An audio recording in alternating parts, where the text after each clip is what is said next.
First of all, then we'll start here commentary-wise with QPR and Leeds, with Craig and Ian. Thank you, Mark. Queen's Park Rangers will officially become a Premier League club when there is a shareholders meeting for the Premier League in early June, the 8th or 9th of June, I think it takes place. And that's when they will be officially confirmed as a Premier League club. But of course it was rubber stamped in that dramatic period about an hour or so ago, maybe just over an hour ago, when it was confirmed that that independent commission said there would be no points deduction this season or indeed next. And that's when that mood of anxiety that you clearly felt on the way to Loftus Road here today was replaced by this celebratory mood, and boy are they ready to party.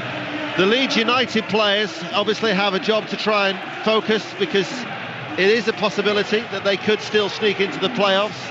It would need to have a favour from Crystal Palace at Selhurst Park and hope for that 6-goal swing in their favour as well. But they have just gone over to acknowledge their loyal supporters who have filled the top tier of the stand away to our right, and they're now embracing each other in their change strip of yellow. One change that Simon Grayson has made, Connolly for McCartney. They line up with Cashmere Spikel in goal, a back four of Connolly, Naylor, O'Brien and Lehigh, Gradle, Kilkenny, Howson and Bradley Johnson, McCormack and Billy Painter. For the champions, Queen's Park Rangers, 2 changes, Hill for Hall and Buzaki for Tarat.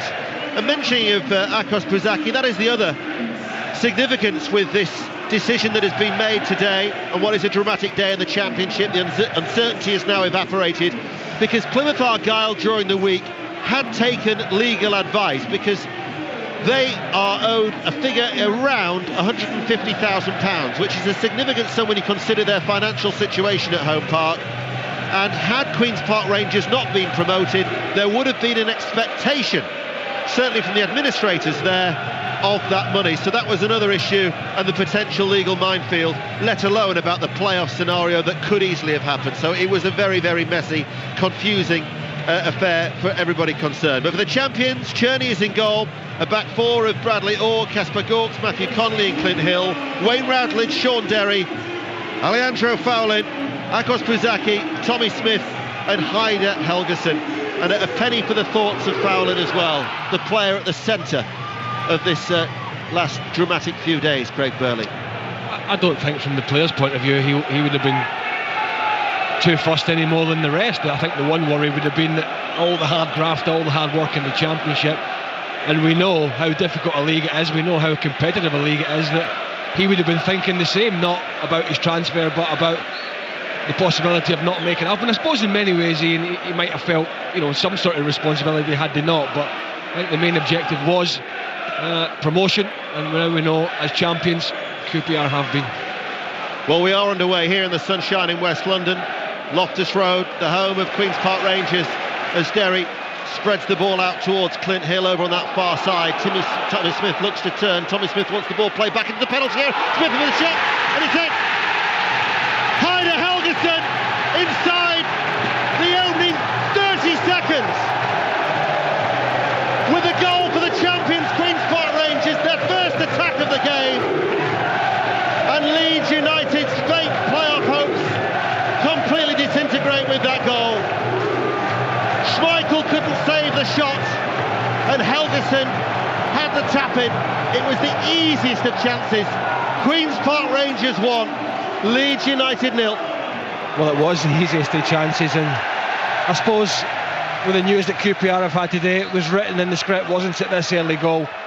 But if you're Simon Grayson, and you have, as you mentioned, Ian, very, very outside hopes of results going your way, Forest at Selhurst Park, and the big win here against QPR, who he might just have been thinking, might have been a little bit of a sip of champagne in that dressing room before they come out, and maybe we're going to switch off, but it was Leeds who switched off as Tommy Smith drifted into the box, pretty much unmarked. The ball was whipped into his feet from the left-hand side. He got a strike away that Schmeichel didn't do particularly well with. He went down, and you're absolutely right, Helgeson probably scored the easiest goal of the season. And that means that Heider Helgeson is requiring just one more goal for a century in English League football, as the ball almost balloons into the Queen's Park Rangers net with a deflected shot coming off Connolly, but it was over the goal of Radek Cherny, who made his first appearance of the season last week because Paddy Kenny had a shoulder injury in the warm-up at Watford. As for the goal, it hasn't altered the mood inside Loftus Road, because the blue and white flags that have been placed on every seat inside this compact stadium, which holds around 18,000, had been waving throughout anyway after the Leeds United players had given Queen's Park Rangers that guard of honour. Are they going to do anything about this stadium? Do you know of, Ian? I'm not aware, to be honest with you, Craig. No, I'm not. I'm just thinking, whether they're going up, whether they're trying to increase the capacity, because it certainly is. I mean, it's a great atmosphere here, always has been, but that is quite with the amount of money these days flowing around the Barclays Premier League, and even the likes of Arsenal and that having to move to bigger stadiums to generate the cash. I wonder if it's in the thinking. I think the first aim would be to try and consolidate in the top flight, bearing in mind that they dropped out of the Premier League 15 years ago in 1996. Well, they do like to do things rather quickly here these days, don't they? Certainly do, with the money that is swishing around in the corridors at Loftus Road. So great news for Nottingham Forest, with Leeds United trailing. What's happening north of the border in the SPL? Rangers, the leaders, against Hearts. Roddy Forsyth. 32 minutes gone, Rangers still leading by a goal to nil. They had a very strong penalty claim just a few moments ago. It was turned down when Egert Johnson fouled Jelic inside the box. For my money, it was a penalty kick. Referee said no from the corner kick. Hearts have been able to clear their lines, but it's still Rangers 1, Hearts 0.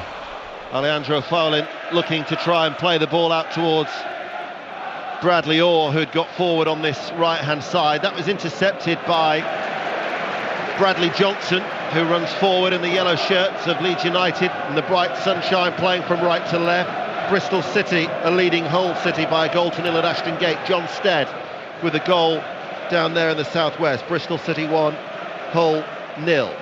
Here, Queen's Park Rangers, the champions, leading Leeds by a goal to nil. As Kilkenny looks for a ball over the top, McCormack had made the run into the penalty area, zips away off the green surface. The lush green surface here at Loftus Road, away from McCormack and out for a goal kick. I watched Sean Derry on Monday on the BBC's late kick-off programme, and he was quite emotional at the prospect of losing the promotion and the title. It's such an achievement for a player who's certainly been around the circuit.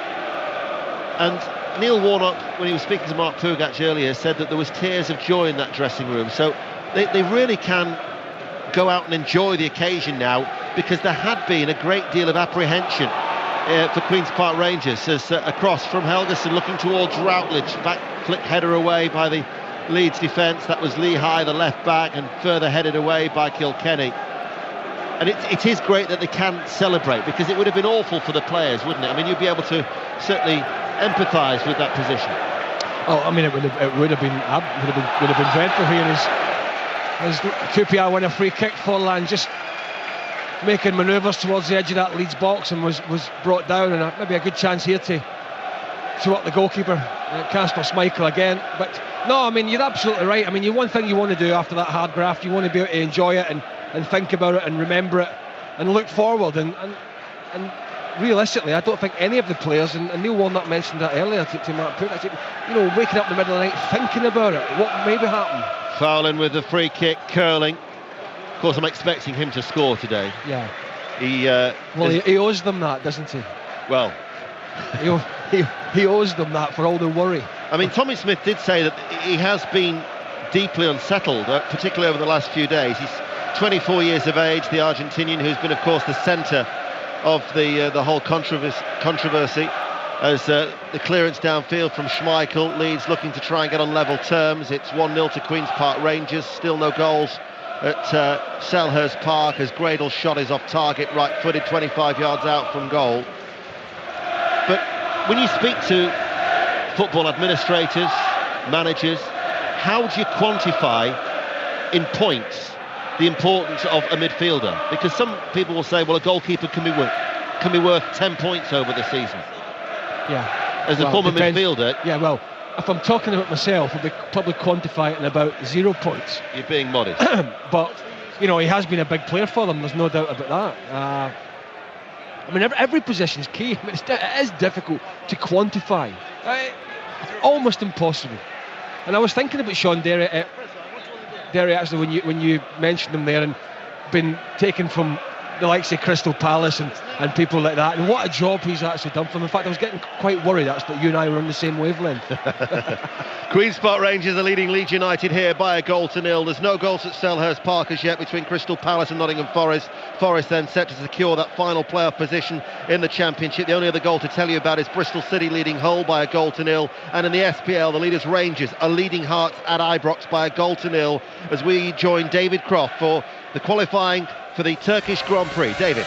And Sebastian Vettel crosses the line to claim provisional pole by 0.4 of a second and a fraction by 400ths outside of the 1 minute 24 seconds. Vettel absolutely flying round this circuit, and in qualifying 2 he came and smashed the field with a 1:25.6, and he's done exactly the same in qualifying 3. A certain sense of inevitability, even with another run for the cars to go, that they just cannot catch the flying German at the moment. Karin Chandler from Team Lotus, our commentating guest with us here, while Anthony Davidson goes and races in Spa this weekend.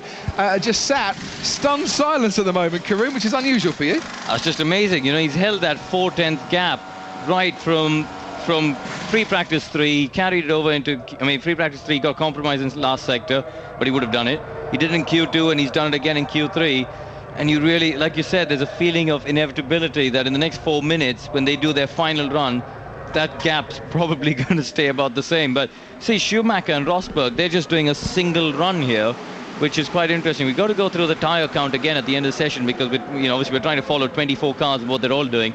But I wonder if they've saved. Does this mean they've saved a set of options for the race? It does. I think by my calculation, they have saved one set of options for new options, I should say, for the race. We saw in China in the last race Lewis Hamilton save a set of tyres in qualifying to use in the race, which paid dividends. He caught Sebastian Vettel in the end and he went on to win it. Tyre wear absolutely crucial in 2011 with these Pirelli tyres. So are Mercedes thinking ahead to the race and sacrificing a front row, a pole position possibly, or a 3rd or 4th spot in qualifying? Doesn't mean Rosberg and Schumacher can't get up there. The setup changes on the Mercedes have worked really, really well this weekend, and they are very much in the hunt, albeit not for pole, which is Sebastian Vettel's outright on his own at the moment. Behind him, Mark Webber, his teammate. After Webber comes Lewis Hamilton and Fernando Alonso. Then Jenson Button and Vitaly Petrov. Good lap from Petrov, but it's 6th fastest. Massa, Schumacher, Rosberg and Heifeld haven't set a lap time yet, but we've got a goal for Roddy Forsyth at Rangers. And Rangers have gone 2 to the good now, 7 minutes before the break. Just after Ian Black might have scored for Hearts, the midfielder pumping a 40-yard shot that very nearly sneaked in. McGregor took it and the Rangers goal back downfield. Whittaker cross ball over the box, looked as though it had gone beyond everybody. Wilde returned it and there was Kyle Lafferty to thrash it into the net. So it's Rangers 2, Hearts 0. Thanks, Roddy. 2.5 minutes then to go of this session, and Massa, Schumacher, Rosberg and Heidfeld are onto the track now with just the one lap to do whatever they can to get as far up the front as they can and do something to try and stop the Red Bulls, the McLarens and the Mercedes from walking away with it. Hamilton goes out now from his garage. Jenson Button out on the track as well. But I'm looking right outside our commentary box, Karin Chandok. What is happening down at Red Bull? Are they going to send Sebastian Vettel out again? Are they going to send Mark Webber out again? If they are, they're going to do it right behind everyone else, because it might be that the rest can't go any quicker and they don't need to push so hard. Well, they're going to have to go in the next few seconds here. This is looking tight. We're only at 1 minute and 45 to go to the end of the session. And I don't see that. I mean, they've still got to get to the end of the pit lane here. This is looking really tight. We're now, I don't think they're going. Well, I think they're just sitting in the box. It doesn't look. Yeah, they're not going to do it. I think you're completely right. There is absolutely no activity in terms of getting the car out of the garage, but Sebastian Vettel is getting out of his car. So the man on provisional pole and his teammate alongside him on the front row are playing the ultimate game of bluffing poker here and deciding, yeah, we've thrown our hand in, we don't need to go out again and play any more cards here. I tell you, it's a big risk for Mark Webber. I think Vettel may be safe, but if this man, Nico Rosberg's one of those drivers who could jump ahead of Mark Webber here. This is a big gamble for Mark Webber's side of the garage. Are you feeling lucky, Punk? How many bullets have I got? Nico Rosberg out on the track trying to fire something here and going towards the end of the first sector. Rosberg, and his sector time 31.6 is 0.2 of a second off the best first sector time we've had so far. Mark Webber, though, had that same 31.6 on his best lap, so is Webber's place just a little bit vulnerable at the moment. Nick Heifeld, I should say, with a 32.1, he's off the pace. Michael Schumacher 0.3 off the pace as well through the first sector. All eyes on Nico Rosberg here. Remember, second place on the grid is Rosberg's best ever qualifying performance. Came in Malaysia, didn't it, in 2010. He's 0.4 off the pace going through the first two sectors, but he is on a par with Mark Webber at the moment. Yeah, but Mercedes has been very quick in a straight line, and sector 3 has got the longest straight on the circuit. This is going to be really interesting. Jenson Button, in the meantime, has not had a good first sector. He's having a horror, as is Lewis Hamilton as well, and now here comes Nico Rosberg round the final corner. The checker flag is waving. It's his only lap, and he goes third fastest. Mark Webber's got away with it for the time being. It's still Red Bull 1 and 2. Nico Rosberg third on the grid, but can Lewis Hamilton catch him? That'll be the next question we want answered. Michael Schumacher can't. 8th fastest overall. Jenson Button certainly isn't going to qualify on the front row because he's 0.9 of a second off the pace. Now Lewis Hamilton 0.3 off through the first two sectors, comes round the final turn now, turning left-handed. It's a really fiddly corner, 60 miles an hour for Jenson Button as he comes over the line now. The first of the McLarens, he's off the pace and he's backed off a bit as well, so it's only 6th fastest for him. We're waiting to see Lewis Hamilton. He's on for a personal best. He crosses the line in 4th. It's Vettel from Webber from Rosberg, the top 3,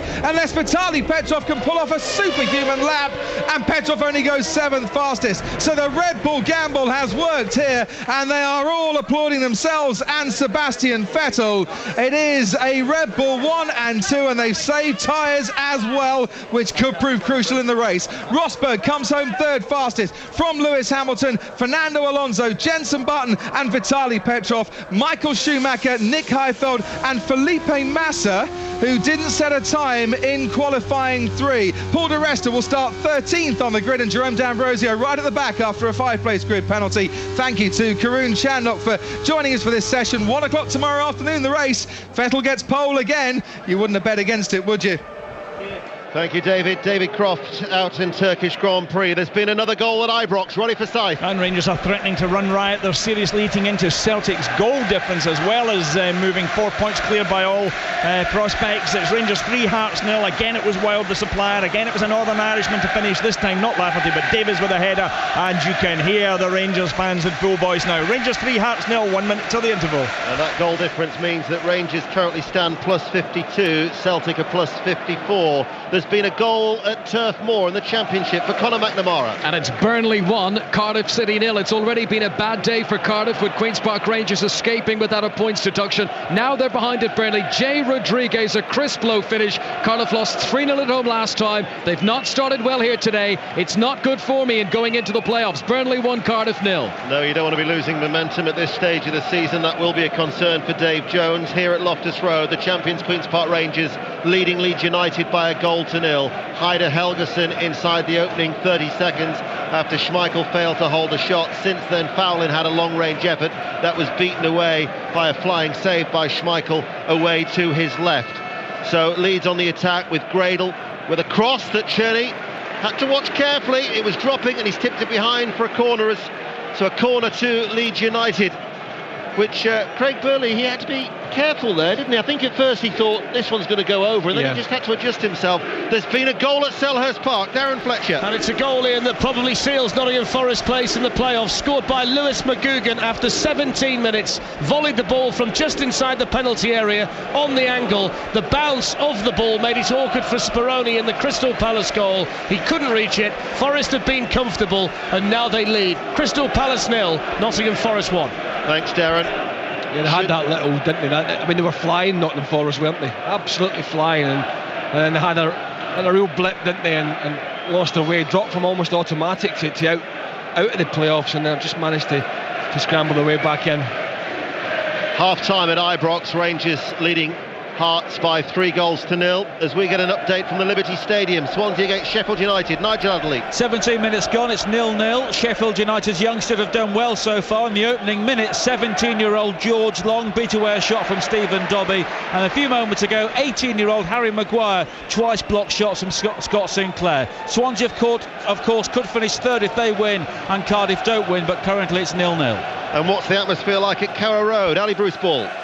Norwich fans topping up their tans and singing their promotion songs in the sunshine. 0-0 against Coventry. Good open start. Good early chances for Coventry, actually. Ruddy with a save from Hussey and an important block by Russell Martin on Carl Baker's shot. 0-0. Bristol City now lead Hull City by 2-0. Brett Pittman has got that second goal after John Stead the first at Ashton Gate. No other goals to tell you about in the N-Power Championship. But Nigel's point is interesting, because now all of a sudden it's safe to assume, I think, that Nottingham Forest, unless we're going to have a glut of goals, both at Selhurst Park here, are going to be in the playoffs. But it's how the positions, because 6 will play third. That'll be the first playoff on Thursday. And should it stay like this and Cardiff remain third, where they've lost momentum, they're taking on a Nottingham Forest side very much in form.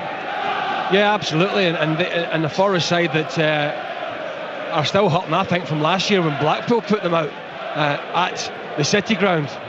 We were there, and that's hurt them badly. So yeah, I mean, it is where you finish plays a big part of it, and how you finish as well. As a low ball is played in from the right hand side, and that's gathered by Schmeichel. Schmeichel's clearance is half intercepted by Derry. McCormack's flick didn't come off as Leeds tried to win possession back. Painter was giving chase, but Derry does cover a lot of ground, doesn't he? 33 years of age, he's got shorts, grey cropped hair, but industrious, combative. Nothing wrong with that. Hey, no, I know, believe me. The hair that is remaining is greying all the time. Let's word on Cardiff. What buffoons decide to go out drinking, allegedly, the night before a game? Yeah. A game that might sustain the chance of automatic promotion. Is that not buffoonery of the highest order? Yes. I mean, you don't do it anyway, right? But every now and again, players stretch the rules. But the timing of it, I mean, Dave Jones, I mean, goodness me. The fans, every reason to be livid, and they've not only did they let themselves down, more importantly, they let the supporters down. When I read that, I thought, can't be true, but it's just, I've got to say, it's just unbelievable. And I suppose you get your just rewards, didn't you? And they got absolutely hammered by Middlesbrough, and they wouldn't have been expecting that, but Middlesbrough certainly picking up under Tony Mowbray, expecting a rather large crowd at the Riverside for the visit of Doncaster today. No goals on Teesside at the moment. Here, Queen's Park Rangers lead Leeds United by 1-0. Nottingham Forest are winning at Crystal Palace 1-0. Bristol City lead Hull by 2-0, and Burnley are 1-0 up against Cardiff, and relegated Preston are now trailing at home to Watford. Preston 0, Watford 1 at Deepdale. Of course, Preston, Scunthorpe and Sheffield United already relegated. And the only outstanding issue, once the verdict came through ahead of the kick-off here, that Queen's Park Rangers, just to reiterate, no points deduction, was about the playoffs, and that will be sealed by Nottingham Forest the way that it is going. Here we are on 5 Live Sport, but there is still a lot more football to come, because we'll switch from West London to East London later on this afternoon. Big game at Upton Park. West Ham United against Blackburn. We'll keep you up to date with the other key games affecting the bottom of the table. And of course tomorrow, commentary on Manchester United against Chelsea from 4:10 on 5 Live. But in the bright conditions, Queen's Park Rangers in possession, and it's over on that far side with Clint Hill just stroking the ball inside to the dark-haired Alejandro Foulin, and then back towards Kasper Gorks, the Latvian international, to Conley, and keeping the ball as Foulin almost tried to play it blindly out towards the right-hand side, but Bradley Orr had dropped back into a more defensive position. He wasn't high up the field midway through the Leeds half, and therefore it's broken down the move and out of play for a throw. Craig Burley. Yeah, I mean, I'm looking at it, I haven't seen that much Championship football this season, but obviously kept tabs on QPR, because obviously we're going sort of great gun, as everybody has. But I'm looking at Leeds, and they're playing like a side that no matter what their manager Simon Grayson has told them before the game regarding QPR switching off, QPR not turning up, QPR just here to lift the trophy and enjoy themselves now they're promoted, and things might happen at Selhurst Park that go in their favour. He would have been saying that, he has to have been saying that, but looking at them, they've not taken it in, they don't believe it, and they haven't. I mean, apart from the one that Czerny flapped over the bar from across into the box, I can't remember anything else from Leeds going forward. They are struggling to create chances. They were well worth their victory against Burnley last week. We had commentary, of course, on 5 Live, but too little too late. That run of form, 5 without a win, their worst of the season, very, very costly, and ultimately ending their playoff hopes. I heard you talking about Ken Bates earlier and Simon Grayson, and you mentioned they were building for the future. Are we talking about the same Ken Bates that I remember from my time at Chelsea? And is he assured, Simon Grayson? Well, Simon, he signed, I think he's under contract till 2014. And? But you know as well. Yes, I know. But bearing in mind that they're doing things slowly, because they're still, I think, feeling the effects of coming out of administration and the financial problems that Leeds United. It was a decade when they were in the last 4 of the Champions League, so it has been a fall from grace as Gradle's cross from the left-hand side, it goes behind, and that will be, last touch came off him for a goal kick. He has acquired, am I right? So he has acquired full control now of the club. Yes, I read that. But I think that it's a slow process. Yeah, no, but sometimes people want it to be a slow, quick process. Yeah, and it's patience, isn't it? And that is down, I think, to the expectation levels that exist within Ellen Road. But I think if you were to ask a fair-minded Leeds United fan for today on their assessment of this season, they have overachieved, bearing in mind that they only got promoted from League One last season. Yeah, but what if you have to ask a possibly not fair-minded owner stroke chairman? I mean, that's the... earlier on when you said that it's surprising that we're on the same wavelength, it was surprising. Yes. You're baiting me now, aren't you? No, I'm not baiting. I've been so concerned that I was thinking the same thing as you, because I've known you for a few years. That I'm doubting myself, and there's not much happening here. Well, we've been talking about Simon Grayson, the Leeds supporters singing his name, which he acknowledges with a wave of his right hand. Prior to that, it was a chant of Warnock, give us away from the Queen's Park Rangers supporters. It was interesting when Neil Warnock made his speech to the crowd, which am I the only one that can never hear properly these microphones when they're talking? But yeah, everybody else around the ground seems to be cheering. I think they just cheer. Yeah, but they don't actually hear it. But the Leeds fans were booing vehemently, weren't they? Obviously been a manager of a Yorkshire club. Yes, Sheffield United. He's a controversial character, and you either like him or you loathe him. He's a character, isn't he? And that's... Well, I'll tell you what he has done. He's done a wonderful job at Loftus Road. There's been a development at Selhurst Park. Darren Fletcher. Well, I suppose it never rains, but it pours for Leeds United. Ian, still Palace 0, Forest 1. Palace now reduced to 10 men. Dean Moxey, a former Derby County player, so there's some history there, with a high challenge on Marcus Tudgay. I've got to say, I've seen the replay once. It looks slightly harsh to me, but the red card is the decision by Steve Tanner. Crystal Palace down to 10 men. Forest with a goal advantage, and now a numerical advantage as well.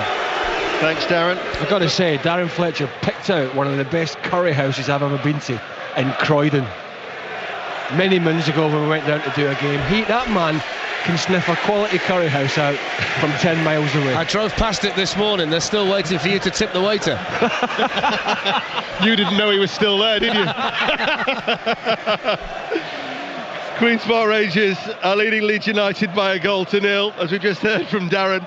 Nottingham Forest are 1 up and now against the 10 men of Crystal Palace. Burnley 1, Cardiff 0, Bristol City 2, Hull 0, and in Scotland, Rangers 3, Hearts 0. So that will mean that they will go 4 points clear of Celtic, and they're eating into Celtic's goal difference as well.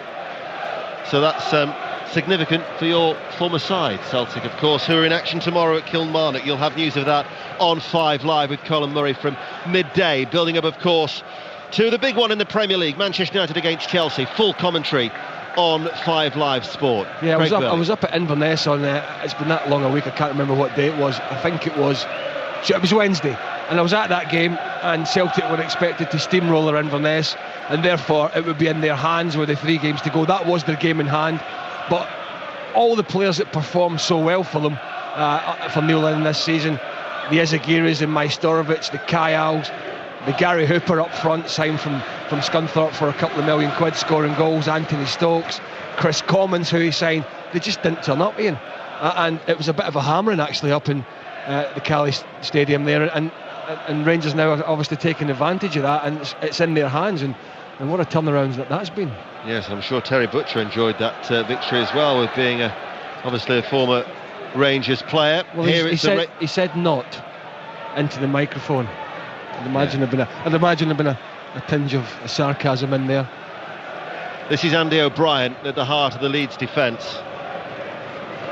Forward to Kilkenny. Started out at the Arsenal Academy Kilkenny.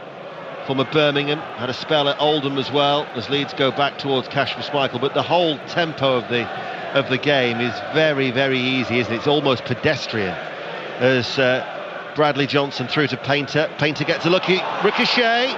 I've got to say, Painter was away, he was caught, and Mark Clattenburg waved away the appeals. He's very, very fortunate.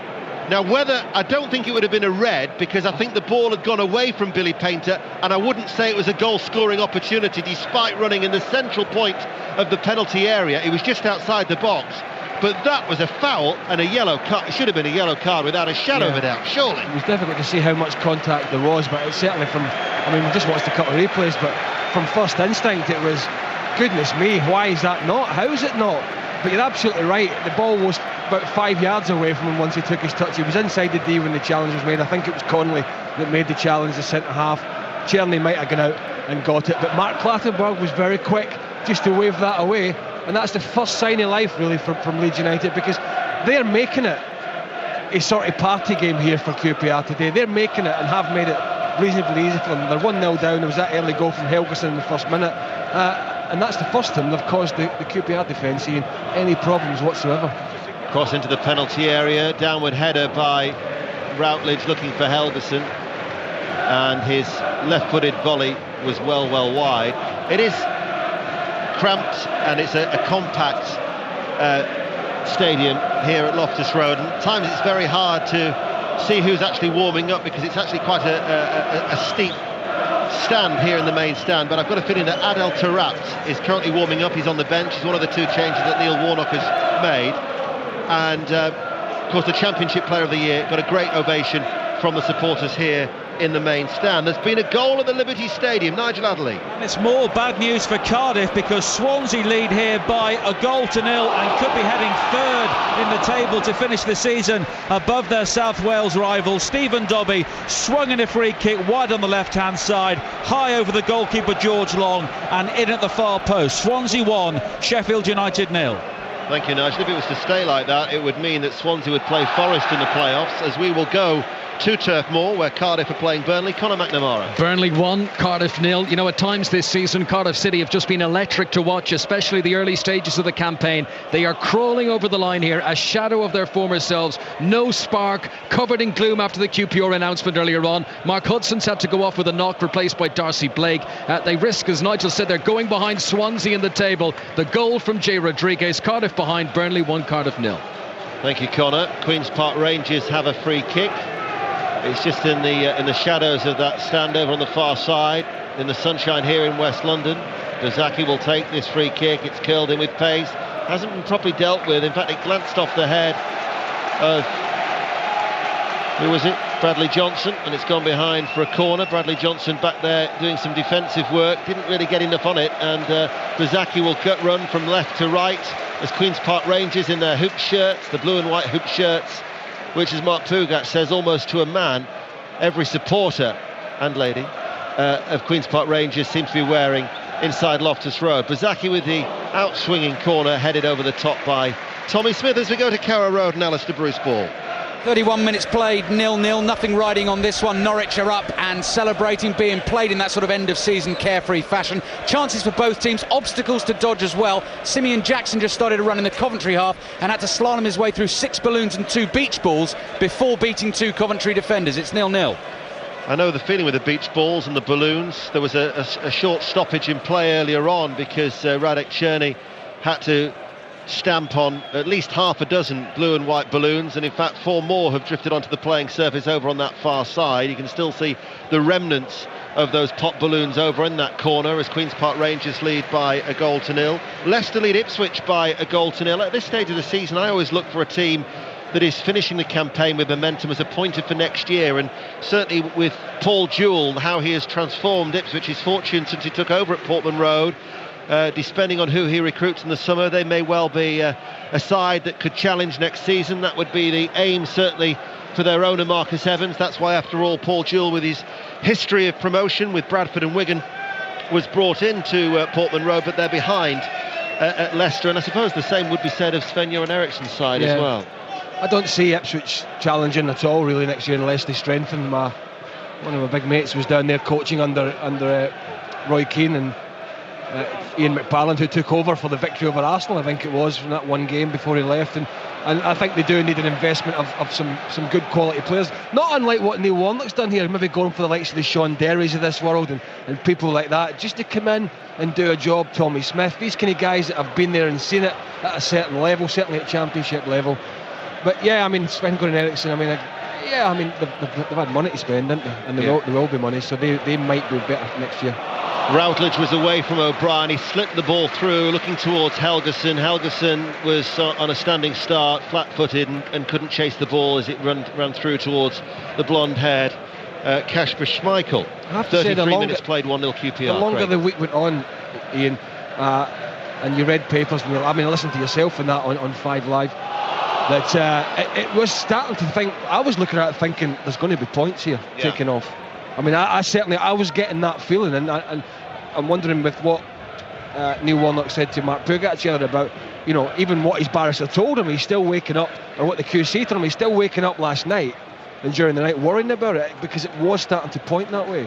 Well, I've got to say, Queen's Park Rangers throughout have been quite bullish about the threat of a serious points deduction. I thought Neil Warnock was dismissive of the article, which was written by Sean Custis in The Sun, because I would suggest that the threat of a points deduction was a serious one. Otherwise, there wouldn't have been the discussions that had taken place of the playoffs being switched and put back 5 or 6 days. So I think it was an option, and obviously there'll be further statement issued by the FA for the 2 charges of the 7 that Queen's Park Rangers have been charged with and been found guilty. Now, whether they're the charges relating to Gianni Palladini, their chairman, or indeed the club, will obviously have to wait and see, and that will be issued by the FA. But so after the West Ham fiasco, the FA basically rewrote the rule book. Well, that's when they set in stone rules regarding third party ownership, and what started off as third-party ownership with Alejandro Faulin actually then materialised into something else, because when the investigation began in September, I think one of the charges actually related to the contract extension that he signed in October, and it was the independent QC, I'm told, who at the submission hearing, who set the date for the hearings. It was complicated, it was complex, it was difficult collating all the information, and thankfully, I think for the integrity of the competition, the uncertainty is now over. But not easy. No, not easy. Reading 1, Derby 1. Derby have equalised. Robbie Savage, of course, playing his final game, and you'll be able to hear his thoughts on 6:06, of course, tonight. I'm sure it'll be an emotional day for Robbie Savage. Do you remember your day that you hung up the boots? You're going to say no, aren't you? No, I can't. Honestly, I just can't. Honestly, I speak to. No, Mark Pugac is just shouting at me. I don't remember much. A lot of players I speak to, can't remember a lot of the games they played in. It's weird. Corner to Leeds United. It's low and eventually cleared by Orr in the penalty area. Picked back up by Lehigh. Lehigh on loan from Aston Villa runs to the edge of the penalty area, and the header away picked up by Buzaki, and then to Tommy Smith, creator of the first, score of the second, when they clinched promotion and the title, of course, last week at Watford for Queen's Park Rangers. But those celebrations were always on hold until today. But boy, will they party hard in this part of West London, and very much look forward to the derbies with Fulham and Chelsea next season. 9 minutes to go to half-time. 5 Live Sport. Don't forget the commentary from 3 is at Upton Park. Vital game in the Barclays Premier League. West Ham against Blackburn, as a cross fired in by Lehigh, headed away by Gawkes, and Clint Hill will run across towards that far side and put the ball out of touch for a Leeds United throw. If I remember rightly, I didn't hang my boots up. It was a manager that actually went and put them on the peg and said, "I'm hanging these up for you, son." Craig Burley with us here at Loftus Road in the sunshine, where Queen's Park Rangers with Hyder Helgeson, the early goal inside the 30 seconds. It's his 13th of the season, separating the two sides.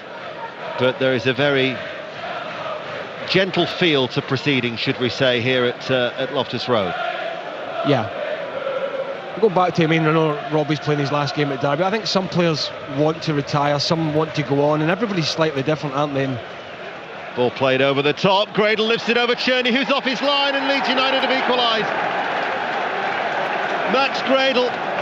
It was all about the anticipation. I think it was from Naylor's ball over the top. Very, very simple, very direct. Gradle running in from the right. Cherney ran off his line, and Gradle with the lob over Cherney. And it's Queen's Park Rangers 1, Leeds United 1, but nothing will dampen the mood inside Loftus Road today. Well, just a diagonal run from the right and a straight ball from the centre-half Naylor. Keeper comes out towards the penalty spot. He's in no man's land. Gradle did well, actually. He just dinked it over him with sort of the outside of the foot, lobbed the keeper. Centre-half could have pushed up for offside. You've got one centre-half 5 yards ahead of the other, so not great communication. Probably just QPR going to sleep a little bit there, and really a goal out of nothing, and well, it might just give Leeds hope that they can get 2, 3, 4 goals in this game, but it's unlikely unless QPR really just switch off. And also remember, they need Nottingham Forest to lose, and they're playing against the 10 men of Crystal Palace now, and Nottingham Forest still lead by a goal to nil. Swansea, though, are leading Sheffield United 1-0, and remember, Cardiff still trailing at Burnley by the same scoreline, so as it stands, Swansea are going to move third, Cardiff will drop to fourth, and with Reading drawing against Derby, their goal difference will mean that they just stay fifth ahead of Nottingham Forest, who are going to seal that final playoff position in the Empower Championship, as McCormack off balance has a left-footed shot that he can't keep down, and that will be a goal kick. Elsewhere in the Championship, Bristol City still lead Hull by 2-0. Leicester are leading Ipswich 1-0. Watford are winning at relegated Preston 1-0. As I say, Reading 1, Derby 1. Those playoffs are hard to call, aren't they? I mean, yes. They're pretty even, aren't they? I mean, you look at Cardiff, who they just lost away a little bit, but a good sign. I like to say Bellamy and players like that. Swansea have played some cracking football this year. Forest are a good side and have a strong squad, but I've just not been able to find the consistency. In Reading, what a great run from Brian McDermott's team, didn't they? I mean, they were talking about automatic at one point, weren't they? I mean, did Reading not draw some 15 games early on in the season? I mean, there's an incredible amount of draws, and once they turned them into wins. But the run that propelled them into playoff contention was a run of something like 13 games unbeaten. Yeah. Before, surprisingly, they were beaten by relegated Sheffield United at home. Talking of relegated teams, Scunthorpe United at Glanford Park, Alan Nill's side are leading Portsmouth by a goal to nil. Nunes, who's on loan from Leeds United, Ramon Nunes, has scored that goal for Scunthorpe. Here at Loftus Road, it's Queen's Park Rangers who are leading Leeds United by a goal to nil.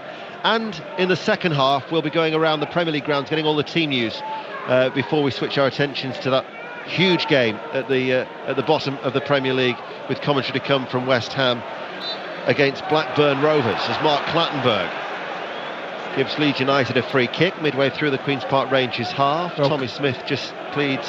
Yeah, he slipped, that's why. Kilkenny, number 8, just slipped, lost his footing, and Mark Clattenburg made the decision. Now it's not a high profile, it's not a massive pressurised game for Mark Clattenburg, so nobody will really be too fussed either way, I suppose. So Leeds United have a free kick, which is just left of centre. They're playing in all yellow, they're changed strip, and they're playing from right to left with McCormack to take this free kick. It was a rather flat ball in, didn't get the elevation, comes out to Gradle onto his left foot. Gradle shot cannons off a couple of Queen's Park Rangers players, and it's Hill who will clear it away downfield to Wayne Routledge, a player who's on loan from Newcastle. They're hoping to make that a permanent signing. This, of course, his second spell at the club, as Gradle, who got that equaliser for Leeds United, twists and turns over on that far side. Hill stands up to the task well, gets a foot into the challenge, comes back to Kilkenny, out to Gradle, and a lapse of concentration, runs under his foot and out of play for a Queen's Park Rangers throw. Craig Burley. Well, I've got to say, as I walked down South African Road, is it, today, on the way to the ground just from the tube station, it was about 11:15, and I thought, God, these QPR fans are in buoyant mood, they're happy, they think obviously they're going to get the news that they want today, but they're dead keen as well. I thought they're dead keen being here that early for a 3 o'clock kickoff. And I'm sure somebody at BBC headquarters, I'm sure they sent me a text saying 3 o'clock kickoff, on air at 12.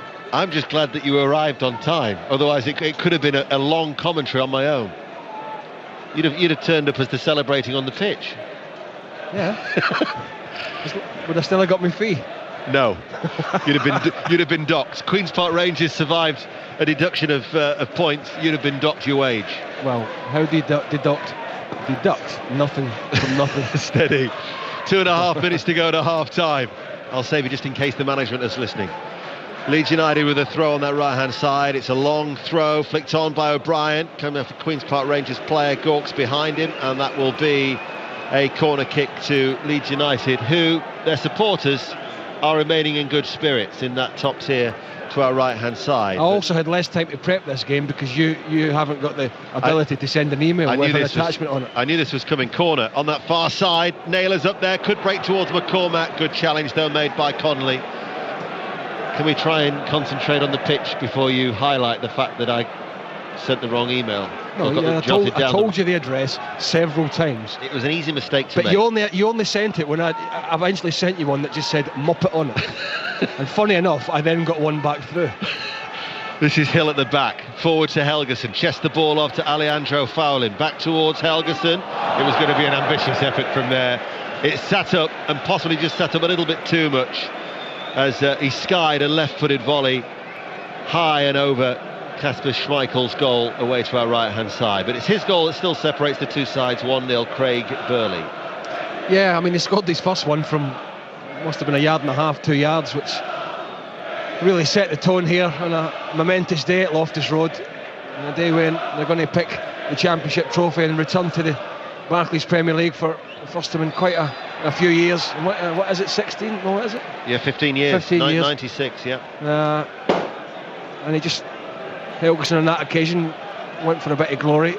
But it must be difficult for the players to get up for the actual game, you know. I mean, the occasion, yes, and looking forward to after it, but the actual game itself must be quite difficult to put yourself around and make challenges if you're a QPR player, certainly. And I think that is currently reflected in the atmosphere inside Loftus Road, because when the decision came through about no points deduction, there was that celebratory feel as Leeds United have a free kick, which is good 35 yards out from goal. It's a central position. Bradley Johnson looks like he might well be taking this with his left foot. Gradle also fancies his chances. Kilkenny's there, but it's going to be left towards Johnson, into the wall, comes back to Johnson off his chest, lifts it back deep into the penalty area. McCormack heads it into the side netting, goal kick.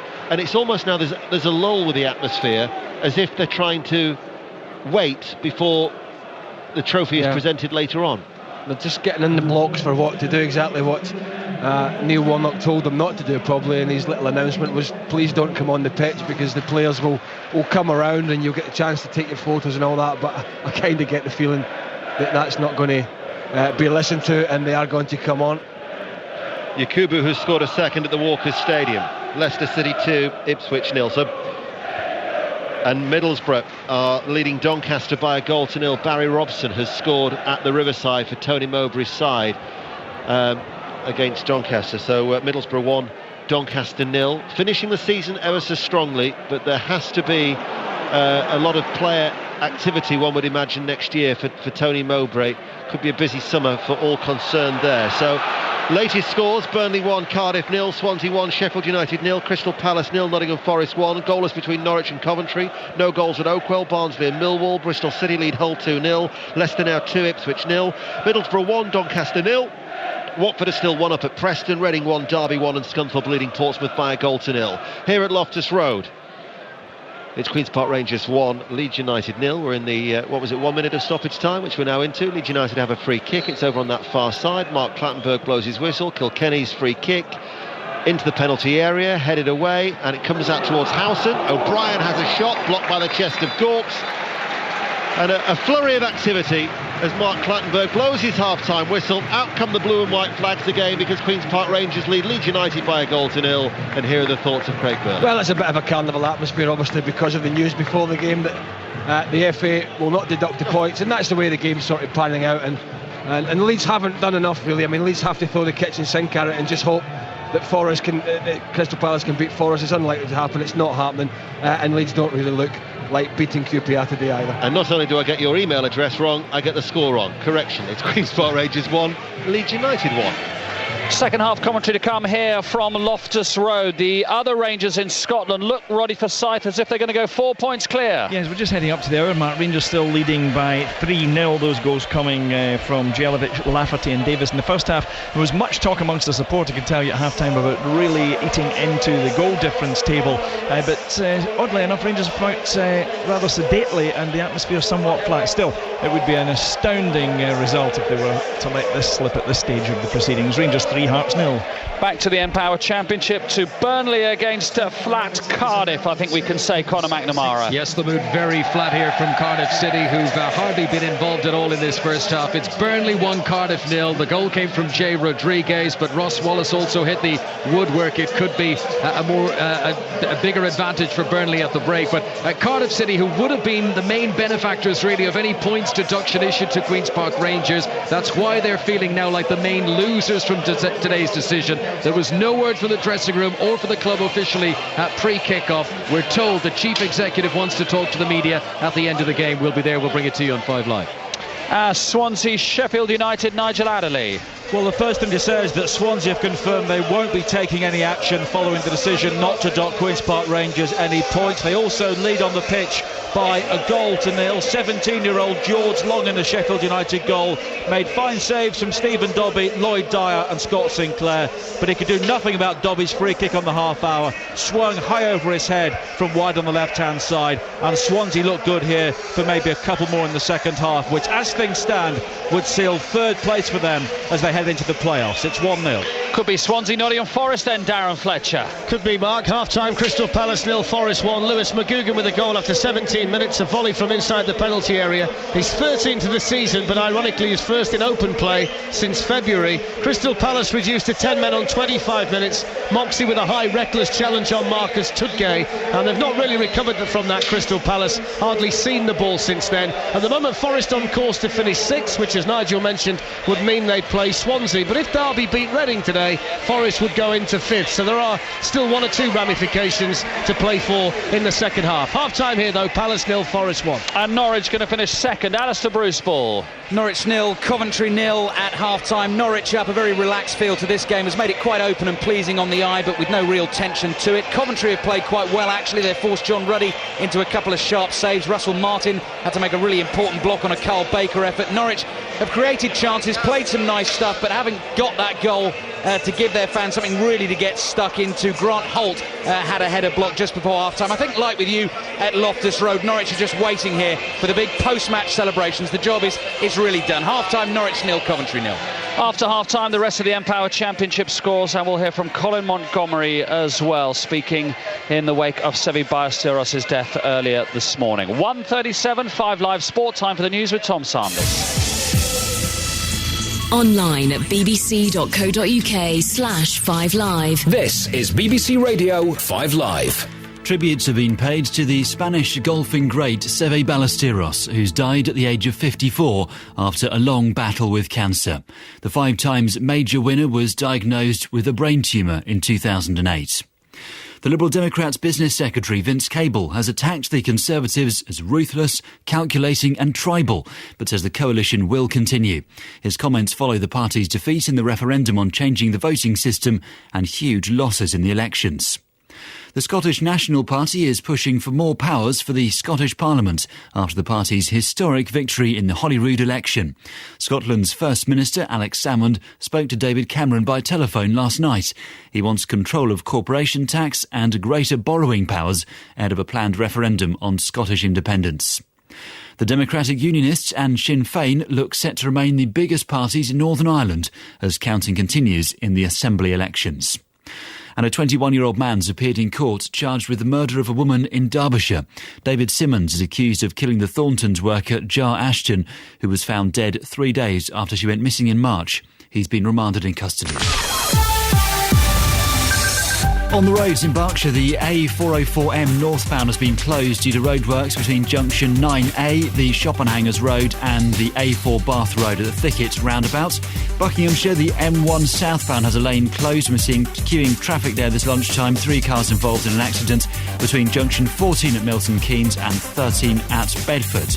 Glasgow City, the M8 westbound has 2 lanes closed, so it's slow there as well. Westbound there at junction 20, the Kingston Bridge, traffic is fairly slow, even though there are some lanes now open. And in Kent, the A2 Corporation Street has been closed eastbound between Esplanade and Star Hill High Street. There's congestion on the A226 Gravesend Road, and there are major queues on the approaching roads in the Strood area, so best avoid it if you can. 5 Live Travel. 5 Live Breakfast with Nicky Campbell and Rachel Burden. You've still got a cassette player? Mm-hmm. I've still got a cassette player. Have you got a cassette player still? Yeah. Technological throwbacks, still in use. My VHS, my video recorder is still there. I can't bring myself to throw it away. 8-track cartridge players in the car. Actually, that striker was described as all the Premier League clubs want as a 4-track striker. And I didn't know what that meant. Maybe it's something similar. 5 Live Breakfast. Weekdays 6 till 10. Red card at Ibrox, Roddy Forsyth. Yes, indeed. Rangers still 3-0 to the good. Hearts had just used 2 of the substitutes when Egert Johnson went into a rash tackle, let's put it that way, against Nikica Jelavic. It immediately caused a flare-up amongst the players in the vicinity, and the red card was produced for the Icelandic defender. So not only are Hearts trailing by 3 goals, they're now a man down. Rangers 3, Hearts 0, and we're 65 gone.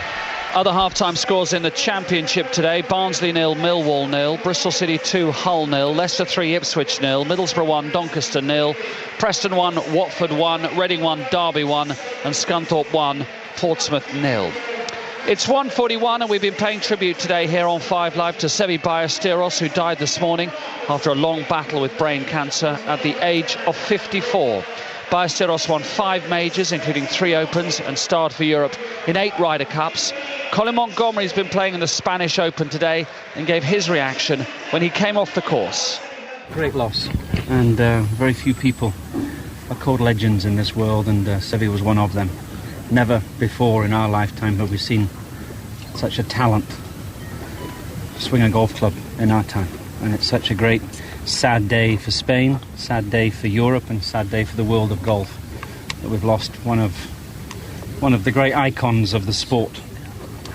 But may we also celebrate Sevi's life and what a character and what a passionate man he was. It was an honour to play under him. He was our captain in the Ryder Cup, and an honour to play with him.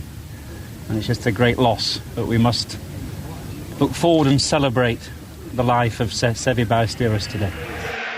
Mark James played alongside Ballesteros in 5 Ryder Cups and has been telling me why the Spaniard was so special. He was one of the most loved golfers of all time, without question, and I think that's what was so unusual about him. Even at times he was controversial. Everyone still loved him regardless. He was just one of those incredibly engaging personalities and people you always wanted to do well. It's just sheer charisma.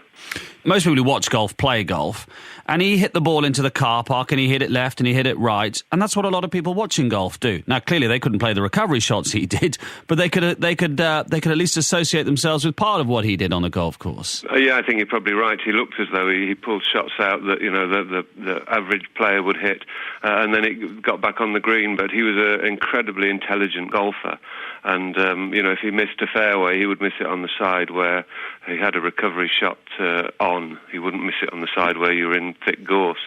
So there's an element of that. But equally, some years he played unbelievably good controlled golf. People tend to think of him as a car park champion from '79, which is a little harsh.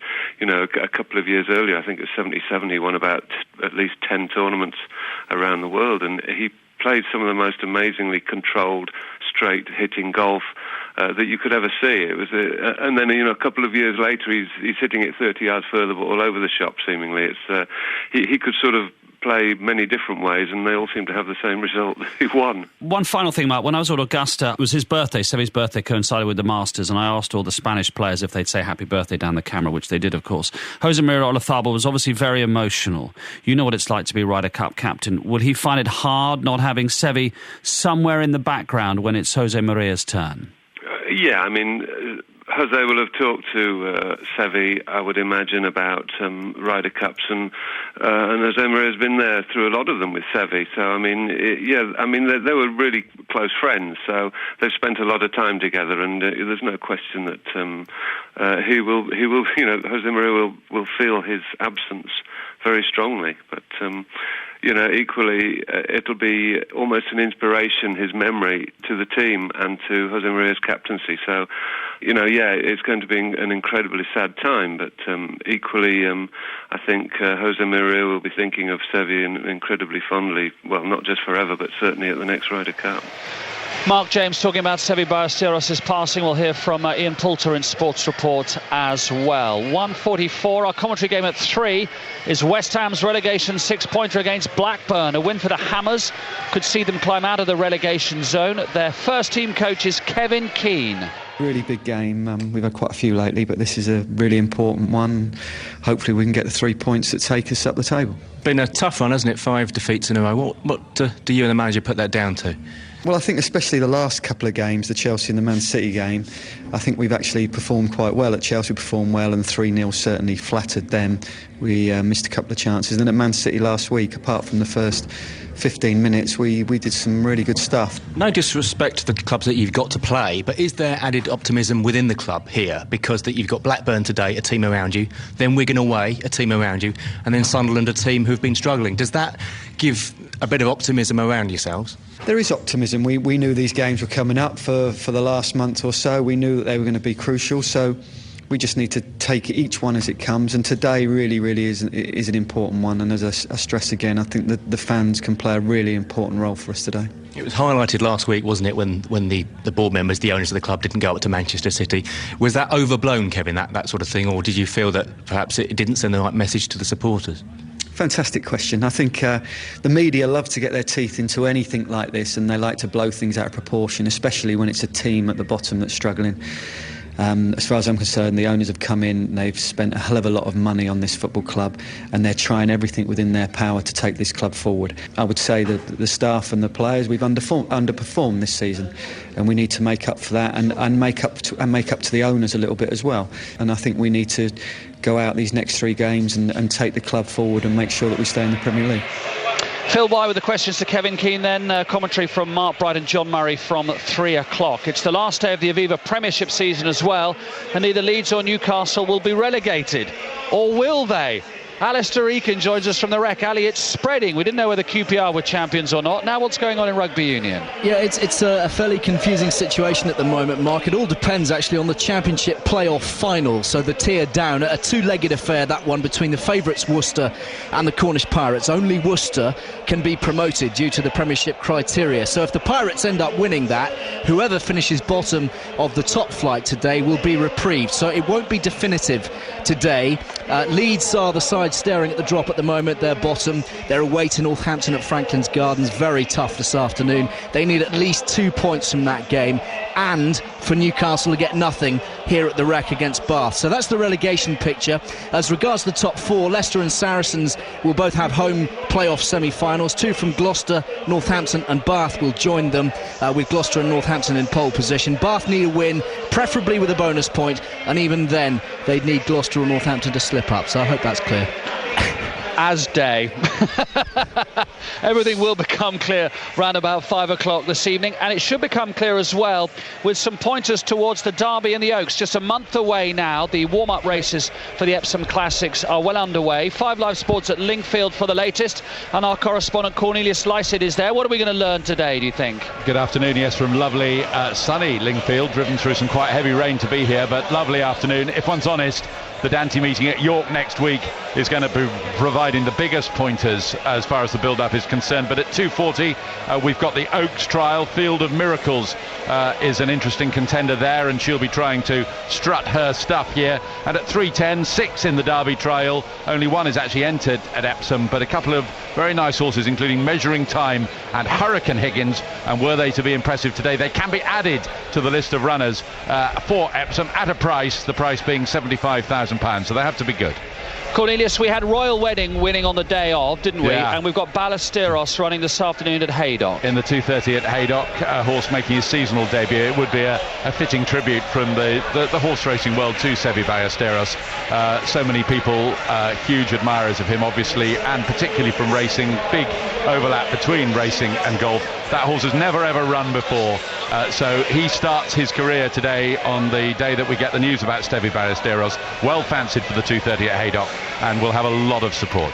Well, we'll let you know. We'll be in the second half here at QPR. I'll let you know what happens to Ballesteros in at the 2:30 at Haydock. Let's go to the cricket. A lot of rain around as I was driving into London today. Kevin Howes, how was it at Trent Bridge? Well, we had quite a bit fall here next to the River Trent as well, but I'm pleased to say it's nice and bright right now. A late start on this final day of this game between defending champions Nottinghamshire and Yorkshire, underway at 1:20. Game destined for a draw, but Yorkshire will have to declare at some point early enough to try and correct a slow over rate, which could see them docked 2 points. It's all about being docked points at the moment, isn't it? But 2 points, there'll be no controversy over that, I would imagine. The score now, Yorkshire 37 without loss. It's a lead of 143 runs. Also disappointing news off the field for the defending champions Notts. Promising batsman Alex Hales out of action for at least a month with a broken jaw. Took a nasty blow yesterday whilst batting. Actually came back out to bat, which is a small miracle. Elsewhere, Sussex second innings, 108 for 1, lead Hampshire by 66. Northants only need 108 to defeat Kent. They're 65 for 2. And Gloucestershire in their second innings, 272 for 8, leads Middlesex by 224.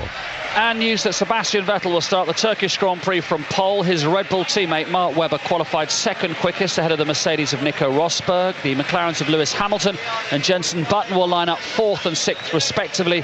The race on 5 Live Sport tomorrow afternoon, and you can watch it on BBC One from 12:10. We're at West Ham Blackburn from 3, Villa Wigan, Newcastle Birmingham, Everton Man City, Bolton Sunderland. In League 1 we're at Southampton, Notts County and Peterborough. League 2 at Wycombe, Shrewsbury, Barnet and Lincoln. Rangers 3 up on Hearts. We're at Hamilton Hibs later. Hamilton could go down. The Rugby Union at Northampton and at Bath. Leeds Rhinos Rugby League in the Challenge Cup. And more from Cornelius and the racing team as well as the cricket. Busy time of year. 45 minutes left, Ian Dennis. I don't know about you. Craig Burley's going to come to their defence. 45 minutes left till these footballers have 2 months off. Because they'll come back the first week of July, wouldn't they, Craig? First week of July. Can you remember that bit about playing football? Yeah, I used to remember when you go back to work. It was about the 12th of July. Yeah, it did creep. Is this thing called fitness crept in? And I don't know where that came from. It used to get earlier and earlier, but goodness me. But now they'll get a couple of months rest at least, I would imagine. They'll need rest, I think, after the party and the celebrations tonight, I'm sure. For Queen's Park Rangers, as we are underway here at Loftus Road, and those games that Mark just mentioned, we will be getting the team news from the Premier League as well through the course of this second half, ahead of our commentary at 3 from Upton Park here on 5 Live Sport. But this is all about the Empower Championship. Of course, it's the final day of the Regulation Football League season, and there are issues to be resolved in Leagues 1 and League 2. I'll run through those permutations a little later on.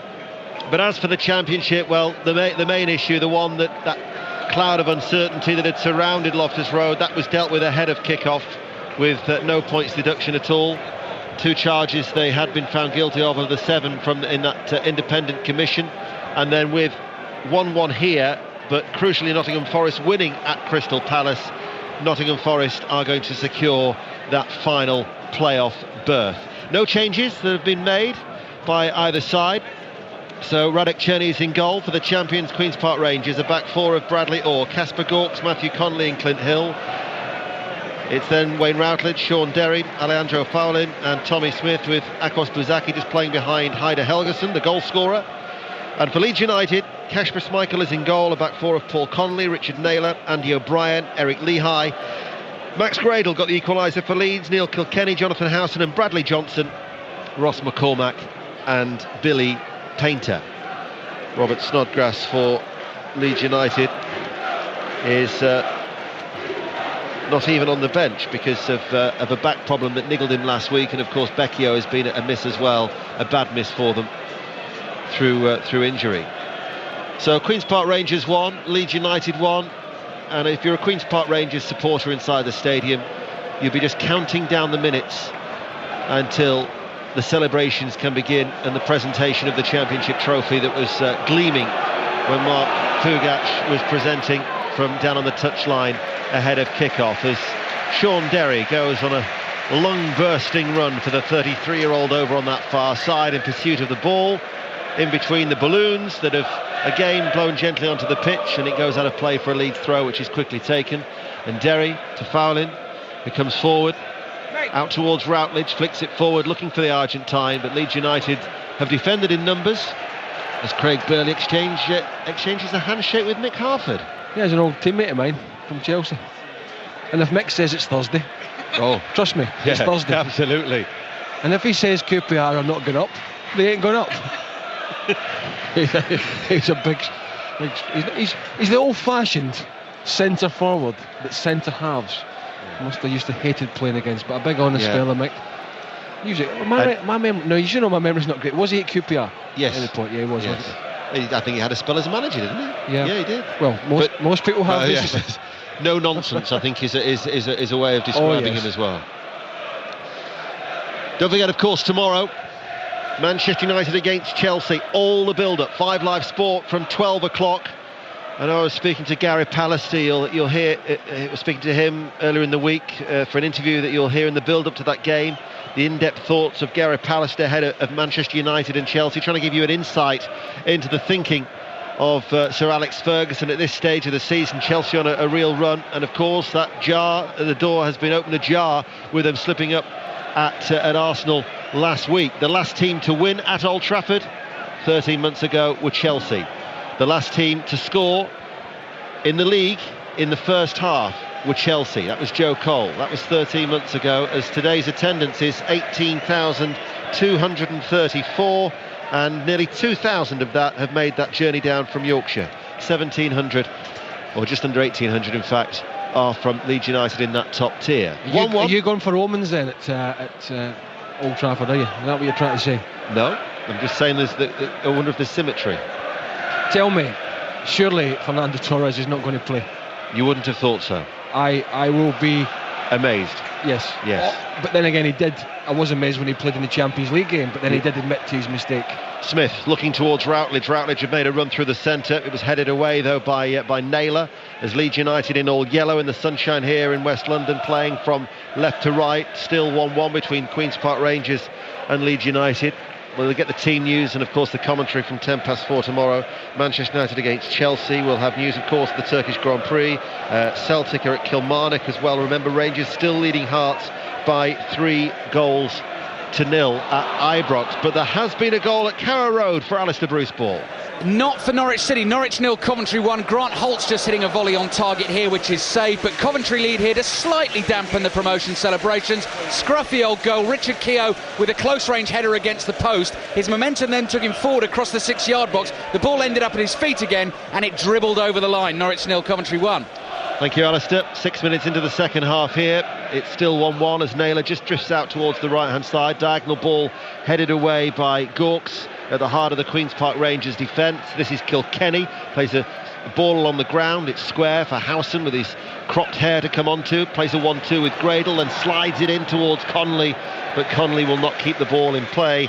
Paul Connolly making a run forward, the former Derby player from right back. But it's out for a goal kick. Craig Burley. No, just going back to that report from Norwich there, and what a magnificent job Paul Lambert's done at Norwich in general. I mean, he's an old teammate of mine from Scotland and Celtic. But is it just me, or you must have noticed, Ian, watching all the football, that he's been awarded the world patent for being allowed to imitate Martin O'Neill? Yeah. Even with the tracksuit bottom stuffed into the socks. I noticed it when he was at Wickham, Yeah. And even in his mannerisms, because he was never like that. I mean, I played with him for 10 years or so. He was never like that. I'm not detracting away from his achievements as a manager, but he is trying to copy his former manager. There's no doubt about it. Here's a question for you: will he be at Norwich at the start of next season, in your opinion? Yes. We'll see. 7 minutes into the second half, it's going to be interesting. His stock is rising. They could have a job to hang on to him, but a wonderful job that he has achieved when you consider as well that it was his Colchester team that thrashed Norwich, wasn't it, at the start of last season, and how he's transformed them. In many ways, that's why he got the job, wasn't it? Because Brian Gunn was in there and they got hammered, and before you knew it, he was in. And successful promotions. Connolly with the ball into the penalty area for Leeds United. Billy Painter with the back header looking towards O'Brien. They appeal for handball, waved away by referee Mark Clattenburg, and this is Tommy Smith now, who just gets away from Gradle. Forward ball towards Buzaki. Routledge is ahead of him. Buzaki running forward, holds off the challenge of Kilkenny, and then a right-footed shot that was straight into the midriff of Schmeichel. Well, Routledge is not too happy because he did have Buzaki a little ball out to the right, but from about 25 yards central, he decided to take the strike. It did move a little bit in the air, but it was pretty much straight at Kasper Schmeichel.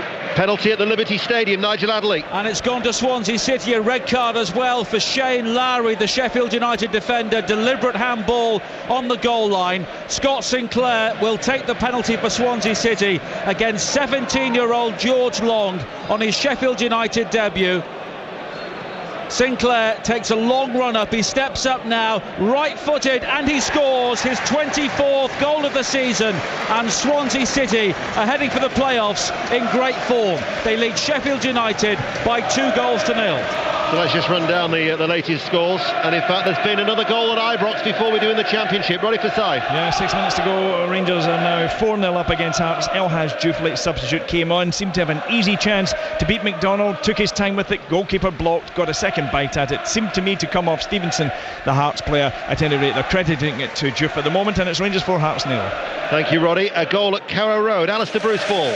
Equaliser for Norwich City. The scorer is now being substituted. Skipper Grant Holt finishes the Championship season with 21 goals, and this was a classic of Holt's, coming in at the far post, jumped above the defenders and powered a header into the far corner. Norwich 1, Coventry 1. Jamal Campbell-Rice has got a goal at Ashton Gate as Bristol City extend their lead against Hull City. Bristol City 3, Hull 0. Burnley 1, Cardiff 0. Swansea, as we know, lead Sheffield United 2-0. Nottingham Forest are still leading the 10 men of Crystal Palace by a goal to 0. 1-1 as we just heard from Carrow Road. Barnsley 0, Millwall 0 at Oakwell. Bristol 3 up against Hull. Leicester likewise 3 up against Ipswich at the Walker Stadium. Middlesbrough still lead Doncaster 1-0. Preston 0, Watford 1. Reading 1, Derby 1. And Scunthorpe are leading Portsmouth by a goal to 0. As we are going to see Adel Taarabt coming on for Buzaki. And listen to the ovation for Adel Taarabt, the Championship Player of the Year. He will get a wonderful ovation from Loftus Road.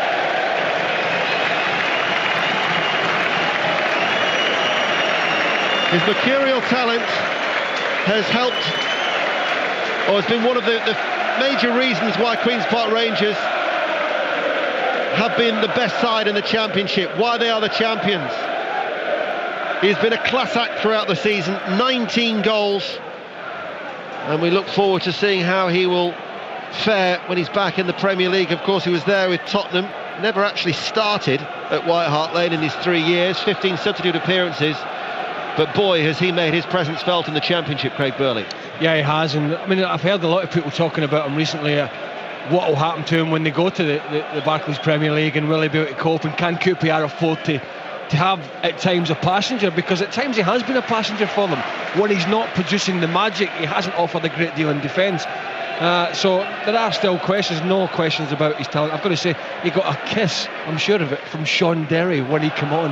A kiss from a player when you come on. I think he needs a little bit of managing from the players and Neil Warnock as well. He didn't actually win the club's Player of the Year, voted by the fans and the players. The two accolades for that went to Paddy Kenny, who's missing today because he damaged his shoulder in the warm-up at Watford last week, but a club record 24 clean sheets. And earlier on, when you were talking about Neil Warnock and the players that he has brought like the aforementioned Sean Derry, Kenny would certainly underline what an important signing he was for the way that he has performed in goal for Queen's Park Rangers as Painter. With an ambitious effort, it wouldn't come down for him, and his a wayward shot high into the Leeds United fans away to our right. It remains 1-1 here at Loftus Road, but Kenny will certainly get a big cheer as well when the celebrations take place at the end of the game. Yeah, I mean, I think what he does, I mean, he's managed for many years in several different leagues, obviously Neil Warnock, from top to bottom. He finds players, and he's worked with players, and he understands some of them, and he trusts them, and he knows what he's getting. When he's taking Derry and Paddy Kenny, he knows what he's getting, and I probably think he knows what he's getting at this level. Now, without putting a dampener on things, it will be questionable how many of these players will actually be taking the field for them when the first Barclays Premier League game starts next year. But that's just part and parcel of getting up and all the money they've got to spend. But he understands players in the lower divisions and what it takes, what kind of player it takes to get out of a division like this. Well, he was saying, I mean, this is the 7th promotion of his career as Tommy Smith comes forward for Queen's Park Rangers. Tommy Smith's shot takes a deflection, it will go behind for a corner, despite the best attempts of Schmeichel to keep the ball in play, as the deadlock has been broken at Oakwell, and Barnsley lead Millwall by 1-0. Noble Lazarus has got that goal for Barnsley, and Preston now lead Watford by 2-1. Ian Hume has put Phil Brown's side in front. So they've come from behind. Preston 2, Watford 1. Come on, you R's, is the cry inside Loftus Road. And once again, those blue and white flags are aloft as a corner kick will be taken on this left-hand side. Queen's Park Rangers in the hoop shirts, playing from right to left as we look. Have a corner. 1-1. We've been playing for nearly an hour here on 5 Live Sport. And the corner from Tarapt has been fumbled by Schmeichel, and in the end, another great save by Schmeichel. The clearance by Painter was sliced. It was headed back by Smith, and he redeemed himself with his earlier error with a fantastic save, did Schmeichel. Yeah, flapping about at that near post. He came out about 4 yards out and didn't really get anything on it. Then when the header came in, I think from Smith second time round, he was back on his feet. He got himself back in possession, and he just dived over to his right hand side and was able to pull away with that right hand. That was good goalkeeping second time round. The atmosphere is building. We've had the lull as the corner comes in, running towards the near post was Hill. Looping header comes in this time from Bradley Orr, and it goes behind for a goal kick, as there's been another goal at the Liberty Stadium for Nigel. And the floodgates are creaking here. 3-0 to Swansea City against the 10 men of Sheffield United. Stephen Dobbie cutting in down the left, a low right-footed shot beating George Long at his near post. Swansea 3, Sheffield United 0. Much more goal activity in this second half, and at Carrow Road, Alistair Bruce ball. Having been behind, Norwich now in front, lead by 2-1. 2 young stars on loan combined for a brilliant goal. Henry Lansbury off the bench from Arsenal, dummied a shot, teed up Danny Pacheco, the young Spaniard on loan from Liverpool. He took his time, picked his spot and rifled it into the back of the net. Norwich 2, Coventry 1. Thank you, Alistair. Don't forget, we'll be getting the team news in a short while from all the games in the Premier League. Our commentary from 3 is at Upton Park, West Ham against Blackburn. In the meantime, though, we're going to go to Turf Moor. Burnley against Cardiff. Conor McNamara. And Burnley still lead Cardiff by 1-0. The goal in the first half from Jay Rodriguez. A crisp, low finish. Cardiff have been very poor in this game. It's not been much of an improvement from the performance when they lost 3-0 at home last time out to Middlesbrough. As we said in the first half, this does not look like a team who are going to bring much form into the playoffs. But you never know. Burnley 1, Cardiff 0. And we can check in now with the Curry King at Selhurst Park. Crystal Palace against Nottingham Forest. Darren. It's amazing how he can't remember the games, but he can remember what he eats, isn't it? 1-0 still here to Forest with 61 minutes gone. McGugan's goal in the first half separating the teams. Forest will be a team going into the playoffs with a lot of form. They'll have 4 successive wins if they carry on, but it's really died off as a contest, this one. No shots on target, no saves by either goalkeeper since the restart. Palace 0, Forest 1. Thanks, Darren. Barnsley lead Millwall 1-0. Bristol City 3 up against Hull. Leicester 3, Ipswich 0, Middlesbrough 1, Doncaster 0, Preston 2, Watford 1, Reading 1, Derby 1, relegated Scunthorpe leading Portsmouth by 1-0, and another goal at Carrow Road for Alistair Bruce Ball. We've now had 4 goals in the space of 19 minutes in the second half. Coventry are back on level terms now. Norwich 2, Coventry 2. Probably the best work goal of the game, actually. Beautifully build up down the left-hand side, cross in, tucked away by Lukas Jutkovic. Norwich 2, Coventry 2. Thank you, Alistair. So the playoff positions look like this. Swansea are going 3rd, which will mean Cardiff against Reading, and Nottingham Forest will be in sixth position. They will be playing Swansea, which will be the first playoff at the City Ground on Thursday, and of course you'll be able to hear that on 5 Live. Lots of football to look forward to over the next few days. Manchester United against Chelsea, full commentary and all the build-up tomorrow afternoon. Fulham against Liverpool on Monday night at Craven Cottage, and Manchester City against Spurs on Tuesday, before we turn our attentions to the playoffs, and of course the cup final next Saturday as well. And then at the end of the month we can look forward to the Champions League final as well, which you'll be able to hear on 5 Live. The mouth-watering prospect of Barcelona against Manchester United at Wembley. So lots to look forward to on 5 Live over the coming days and weeks. 62 minutes played here at Loftus Road, and it's still 1-1. Craig Burley. And then you'll be on your holidays, I suppose, will you? No, we'll have coverage of the Under-21 Championships in Denmark in June. Oh, you're just there for the cause, aren't you? You just do it for the love of the game. Craig Burley, the former Celtic midfielder, with us here at Loftus Road. And Rangers against Hearts has just finished. Roddy Forsyth. Rangers 4, Hearts 0. Jelic, Lafferty and Davis for Rangers before the break. The fans thought there would be a battle load afterwards, especially when Hearts Johnson was sent off. Only Diouf added another, but that puts Rangers 4 points clear of Celtic, who play at Kilmarnock tomorrow. And you'll be able to hear that game on 5 Live Sport with coverage of that and how Celtic fare, looking to bounce back from that slip up against Inverness. Thanks, Roddy. Rangers 4, Hearts 0 as Queen's Park Rangers, the champions of the Empower Championship, with a cross from the right hand side. Leeds United looking a little lethargic at the moment with a partial clearance, so Queen's Park Rangers are back in possession on that far side. In comes another cross, and it's a powerful header out of defence by Naylor, collected by Painter, looking towards Gradle, who now has an opportunity to run at Hill. Hill showed him on the inside, he went to try and take him on the outside, but the ball struck the legs of Hill, and it goes back towards Radek Cherny. Craig. Yeah, I mean, his body position was sort of wrong there, Clinton Hill, and that's why he sort of got away with it in the end. He got a little bit lucky. They allowed Gradle to get on the ball in the first place, but I'm surprised in a way Leeds are not just slinging it in the channels at time and squeezing up behind. They are sitting very deep. I know Tarap's on the field, and you've got Smith and Helgeson. Well, there's a bit of an elbow in there. I think it was Naylor. Naylor's caught Helgeson, who's down, face down on the pitch at the minute. There's Mark Clattenburg, calls for the physio to come on. I'll just have a word with Naylor. They've got he's whacked him with the left arm, you know. Now Helgeson's gone for the ball. Naylor, the centre-half's watched him. There's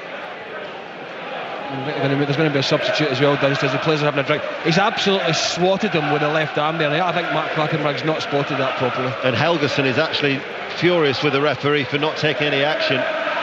He's been told to calm down by the physio, but he's just shrugged the physio away as Leeds are going to make a change, and Painter is coming off and David Sommer is coming on as we go to St James's Park, and the team news of Newcastle against Birmingham with Peter Slater. Well, it is pouring with rain, Ian. I can tell you the team news fairly straightforward. Newcastle's Mike Williamson broke his arm in training, so Stephen Taylor comes in. Birmingham, who still aren't quite safe, replaces suspended Gardner with Bostershaw, and Keith Fahey comes in for Kevin Phillips, who's on the bench, so they'll play 4-5-1.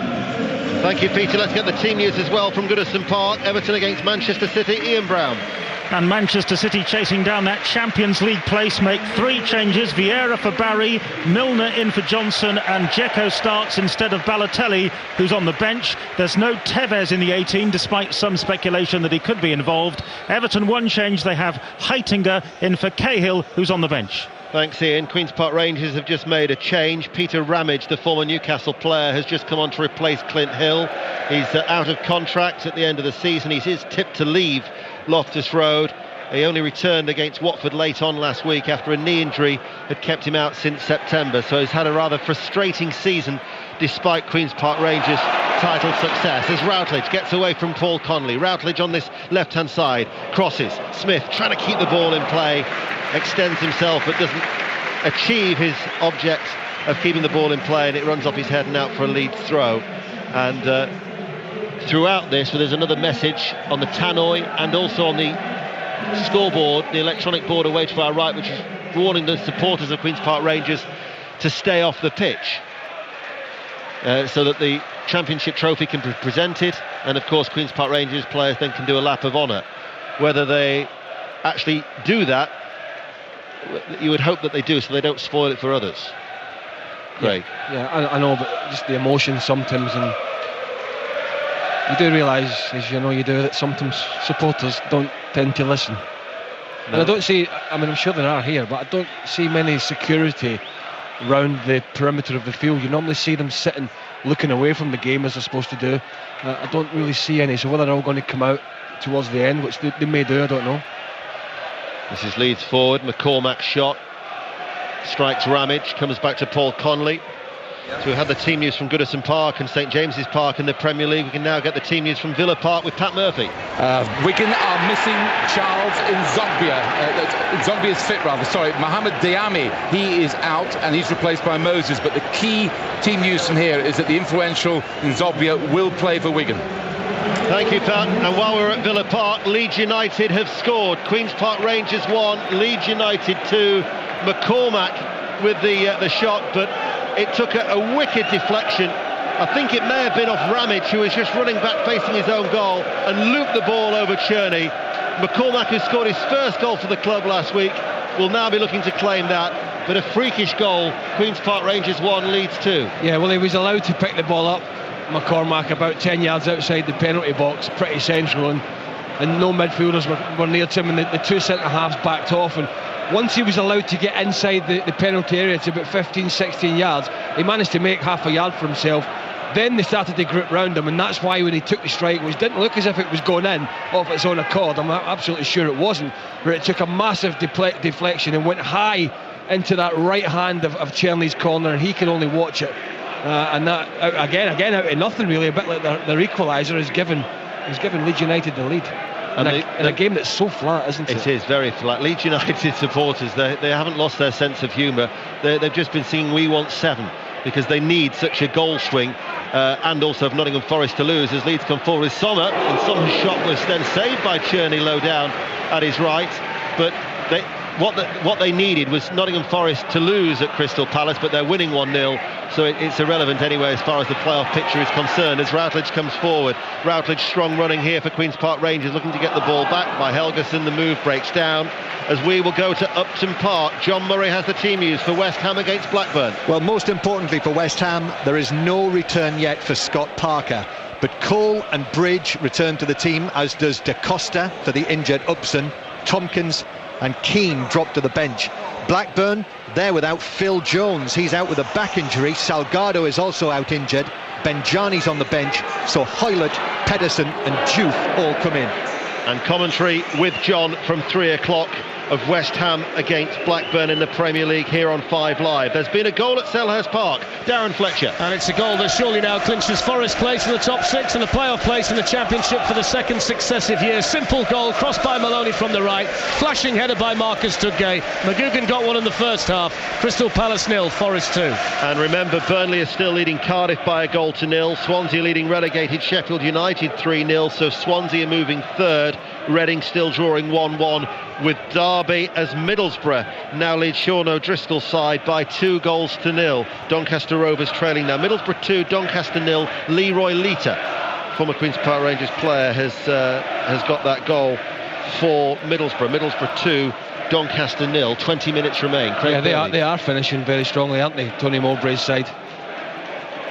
A bit of a tough times when he went there. It was a real funny one, Ian, because he got rid of most of the players from Celtic, and he actually went to Middlesbrough under Gordon Strachan, and then he finds himself in charge of them again. Half the players he didn't want in the first place. Well, this is Tirapt for the champions who are behind. They haven't suffered a defeat at home in 2011. Here in Middlesbrough's wage bill is around £17 million. They need to reduce it to around 7 for next season. So he is going to have to shed a few players and try and change and alter. But they've got some promising youngsters coming through. No, surprisingly, with the academy still run by Dave Parnaby up there. As Leeds will win a free kick. There was just a foul there by Connolly on Kilkenny, who wants to take it quickly. Howson has made the run through from midfield. Back towards Sommer. Sommer will go from long range. He had options left and right. as that was well wide, and we go back to Selhurst Park with Darren. Well, I've seen something bizarre, Ian, and I've never seen it before. Crystal Palace have restarted the game at 2-0 down against Forest. Passed the ball back to Neil Dans, a central midfielder, who for some reason was reading a piece of paper that he'd got in his hand, which was quite obviously a new shape for Crystal Palace to try. The ball was passed to him, fumbled the bit of paper, managed to find a teammate, shoved it down a sock, and we've carried on. So I've never seen it before. It might have been a menu for the curry house that Craig was talking about for an order later, but I've never seen a player reading a piece of paper to find the system midway through a match on the last day of the season. It equally could have been some of Avram Grant's notes that blew away last week. Didn't take him that long to read them. Danny Shitu has just come on for Queen's Park Rangers.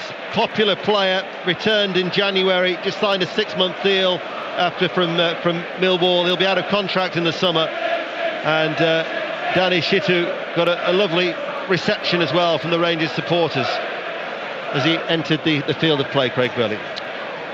Yeah, that's a booking there for Tarap as well. I'm not quite sure what for, whether it was something he said. And there's a bit of a conference going on at the moment between Mark Clattenburg, Sean Derry and the skipper in there, Howson, 3 Leeds players around about him. And I'm just looking at Danny Shitu. He is a big old unit. Would that be a fair description? It would be a very fair description. And he replaced Heider Helgeson, and at the moment he seems to be playing in a forward position, does Danny Shitu. Yeah. Well, it's that kind of day, isn't it? Neil Warnock, is still ranting and raving, despite the fact that the title and promotion is all in the bag. His commitment never ever wavers. Well, no, absolutely. He's a winner to the end, isn't he? And he can certainly enjoy this day with the huge news that broke just before the game that QPR wouldn't be deducted the points. So, from that moment on, I've got to say, the game's flat, and it's not about really the game now. It's about the atmosphere here. It's about the trophy lift. Neil Warnock is actually now being spoken to by Mark Clattenburg. So whether he's spoken out of turn, but Mark Clattenburg is just having a word in his right ear and just telling him to calm down. As Reading lead Derby by 2-1, and the latest score from the Walker Stadium now is Leicester 3, Ipswich 2. Leadbitter and Wickham with 2 goals in 2 minutes for Paul Jewell's side, so responding well at the Walker Stadium for a fight back. They were 3-0 down. It's now Leicester 3, Ipswich 2. We still haven't had the team news from Bolton against Sunderland, but we have elsewhere in the Premier League. And don't forget, from 3 o'clock, John Murray based at Upton Park, where West Ham, should they lose, would be on the brink of relegation if Blackpool or Wigan were to win. So it's a crucial game for Avram Grant's side. I would just say the reason why Danny Shitu should be upfield. The ball was thrown into him, and did he head it? I think he headed it. He nearly headed it back through for David Summer to go through for Leeds. As for Neil Warnock, he's still getting involved. It's just in his nature, isn't it? Yeah. It's like the scorpion and the frog. Do you know that story? No. Go on. You've said it now. But this is Bradley Johnson for you. You've got to tell the story. Bradley Johnson's shot deflected off Ramage for a corner. After the corner kick, you're going to have to tell me the story of the scorpion and the frog. No, well, Scorpion had to get across the river, and the only way he could get across was the frog. And the frog said, well, you're not getting on my back, because when you're going to sting me, you're going to kill me. And the frog said, I won't. Gets halfway across, the Scorpion stung the frog, and they both drowned. And he said, why'd you do that? Because it's in my nature. Cross comes over. They're appealing for a penalty. Leeds United. Do you get that? Yes, I do get it. Yeah, I was just trying to concentrate on the action. That was all. But yes, I do get it. Yeah, in the nature. Yes. Some people, and that's the way. I'm not comparing Neil Warnock to a scorpion or a frog, but he needs that competitive streak, that combative nature in him to drive him on. Somebody told me that story, and it's the only story I've ever really remembered. Leicester 4, Ipswich 2. Diamansi Camara, who's on loan from Fulham, has got that goal. It's a shame you can't remember your playing career. I can. I can. Just some games I can't remember. 14 minutes remain of normal time. Long punt downfield. Shitu running into the inside right channel of the penalty area. Didn't strike it that badly, actually, did he? But it was straight at Schmeichel. Well, he's recreating himself, isn't he, as a striker that runs the channels and scores Marco van Basten type volleys from ankles. It's a clever move, bearing in mind he's out of contract in the summer. He's showing his versatility to any managers, as Shitu, who's not very mobile, just leans into Andy O'Brien. Only one winner in that particular channels, and Queen's Park Rangers come forward with Derry into the penalty area, and the ball goes behind for a goal kick. Cannon back off Derry as he slid into the challenge with Schmeichel. O'Brien got back to make a challenge too. But Derry is a very, very popular player, playing against his former club. He had 3 years at Leeds. He left because he fell out with Dennis Wise, but he said it was a privilege to play at Ellen Road. But it's over 4 years since he last scored a goal, and he was desperately trying to get on the score sheet there. Showed a good turn of foot, didn't he? There, a little bit of pace, roll back a few years. He's never been the quickest, but he's still fit and covers the ground and gets himself about. And it was a nice little tricky run in the penalty box there, and only a challenge from Andy O'Brien, and one of his colleagues really got Leeds out of that particular mire. He's been consistent. He's only missed 1 league game this season. He shouldn't feel down about it, but he's not the only one to fall out with Dennis Wise.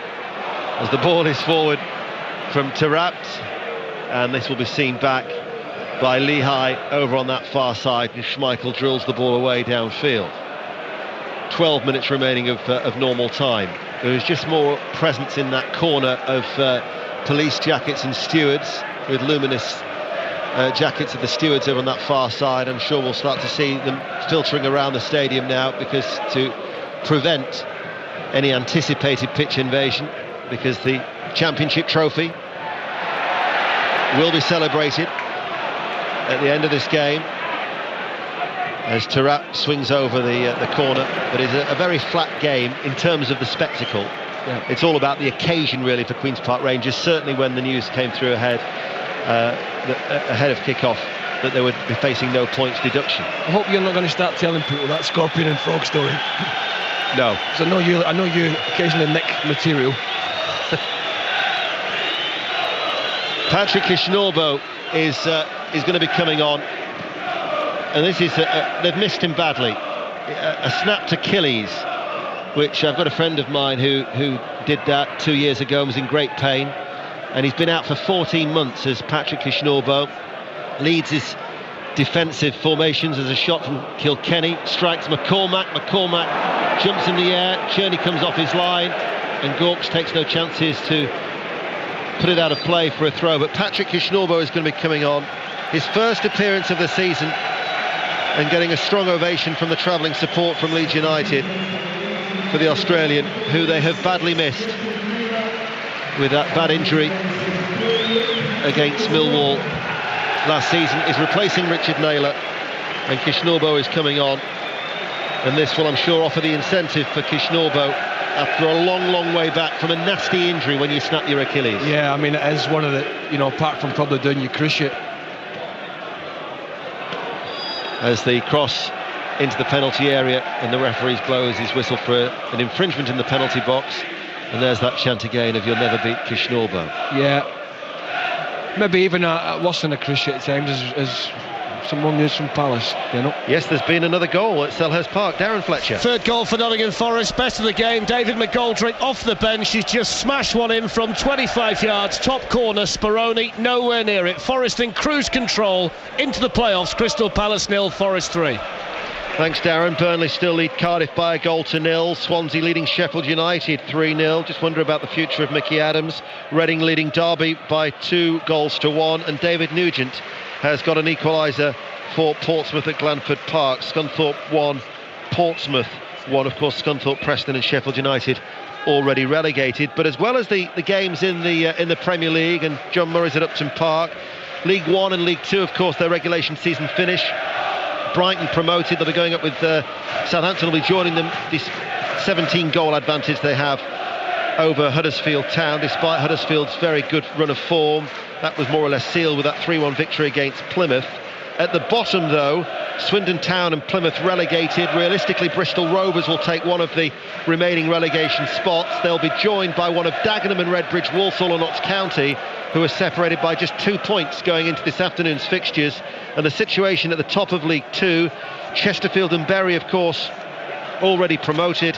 And that means that the final automatic promotion spot, the third and final one, is between Wickham and Shrewsbury, both guaranteed a playoff spot. but they're separated by just a point. Wycombe will be promoted if they beat Southend, or indeed match Shrewsbury's results, and the teams finishing from 4th to 7 will contest the playoffs. Wycombe and Shrewsbury, one of those, joined by Accrington Stanley, and then 2 from Torquay, Stevenage and Gillingham. And down at the bottom, Barnet currently occupy the second relegation place. Stockport, of course, were relegated when they lost 2-0 at Crewe, and they will go down unless they beat Port Vale and Lincoln fail to beat Aldershot, which then would send the Imps down instead. So all those issues will be resolved, and all the goals as they go in on 5 Live Sport this afternoon with John Murray from Upton Park. West Ham against Blackburn. So a crucial afternoon still lies ahead. I didn't realise Chris Norbull was as popular with the Leeds fans, you know. I remember him when he was at Heart of Midlothian in Scotland. Then he followed Craig Levein there down to Leicester City, I believe, and then he's obviously gone on to Leeds, where he's obviously a bit of a cult figure before he picked up that horrible Achilles injury. I didn't quite realise he was popular at Elland Road. It seems to be. Yeah, and has certainly missed him. But Leeds United looking to become the first side since Watford back in December to beat Queen's Park Rangers here at Loftus Road, as the ball is flicked through by McCormack. Lehigh will stop it going out for a goal kick. No, he won't.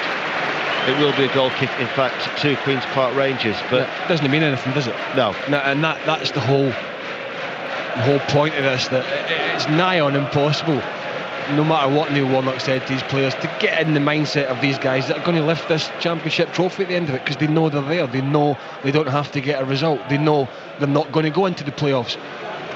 They are up, and that's the way they're playing. Port Vale, the only other side to have actually won here. They've had such a formidable home record this season under Neil Warnock. As Gawkes knees the ball away, Tarat will collect it, drags the ball back with a fancy flick. Fowler now will carry the ball over the halfway line. Tarat then lays it off towards Derry. Queen's Park Rangers looking for the equaliser, spreading the ball out towards this far side, the left. It's then cut back towards Tarat, and Tarat, a little too casually, gives the ball away to Leeds United, who does stop a run of poor form for Leeds away from home. They'd suffered 4 successive away defeats, which was the first time since they were actually relegated in the Championship back in 2007 they'd had such poor form on the road. But they're going to end that today if it stays like this, leading Queen's Park Rangers by 2-1, and we have 6 minutes remaining. I'll run through the Championship scores for you in a short while, as Leeds do come forward once again. Over on that far side, this is Lehigh, infield towards McCormack, gets a little bit of space. Is he going to shoot for goal? He is. It's a long range, it's tipping, possibly closer than at first thought, really. Moved in the air, goal kick. Craig Burley. Yeah, he got some good purchase on that. A little bit of movement on it as well.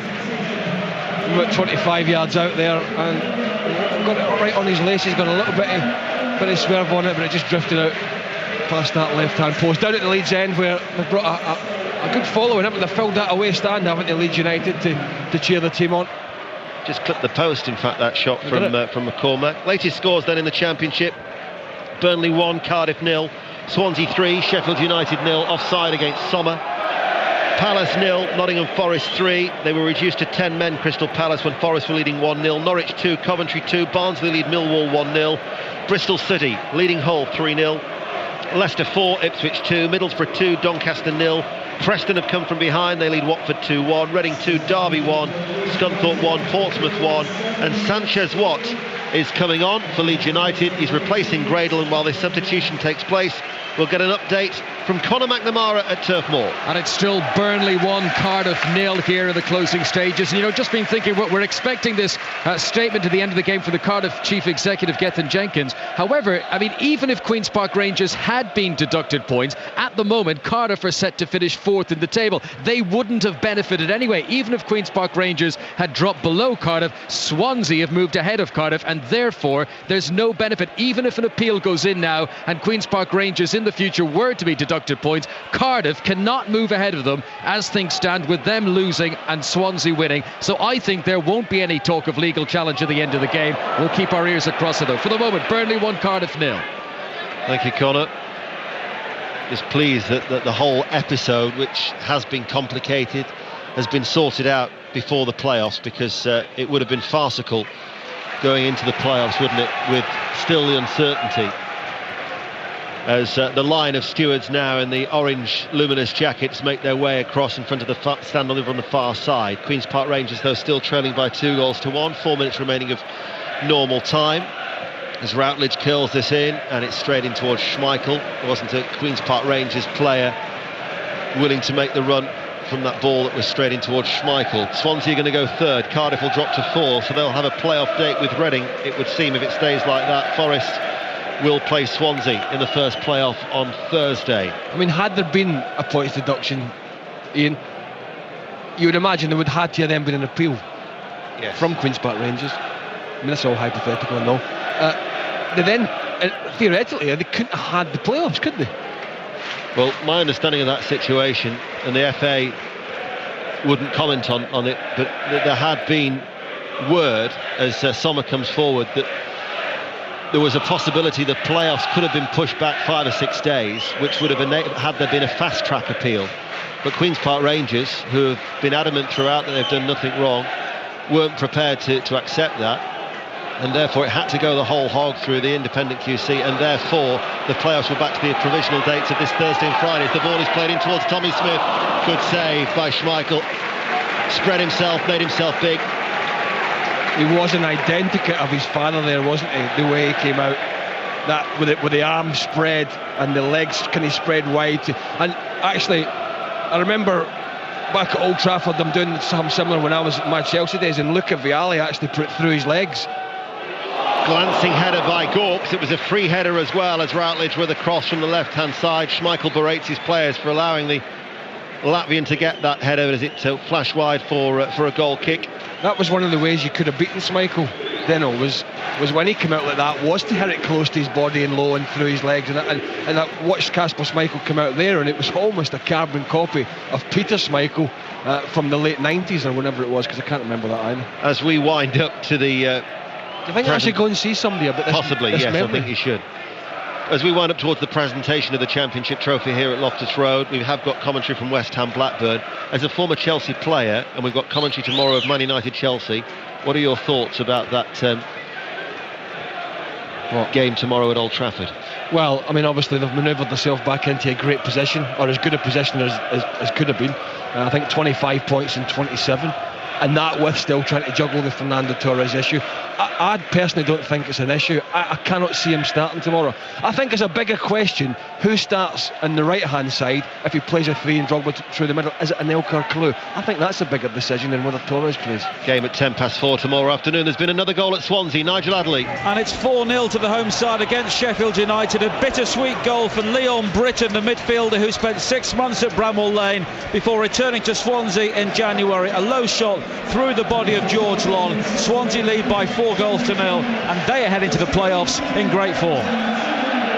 Some big decisions possibly to be made at Bramall Lane over the coming weeks. Swansea 4, Sheffield United 0. We're inside the last 60 seconds.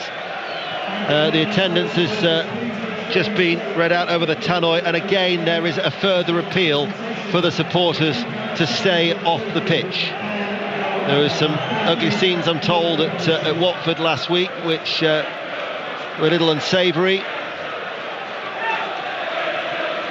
And we hope that they maintain the appeals that have been made by the club. As this is Sanchez Watt, forward for Leeds, on the right-hand side. We did give the attendance earlier on, but just in case you missed it, just under 19,000 crammed inside here at Loftus Road that'll be looking forward to the Premier League football after an absence of 15 years for next season.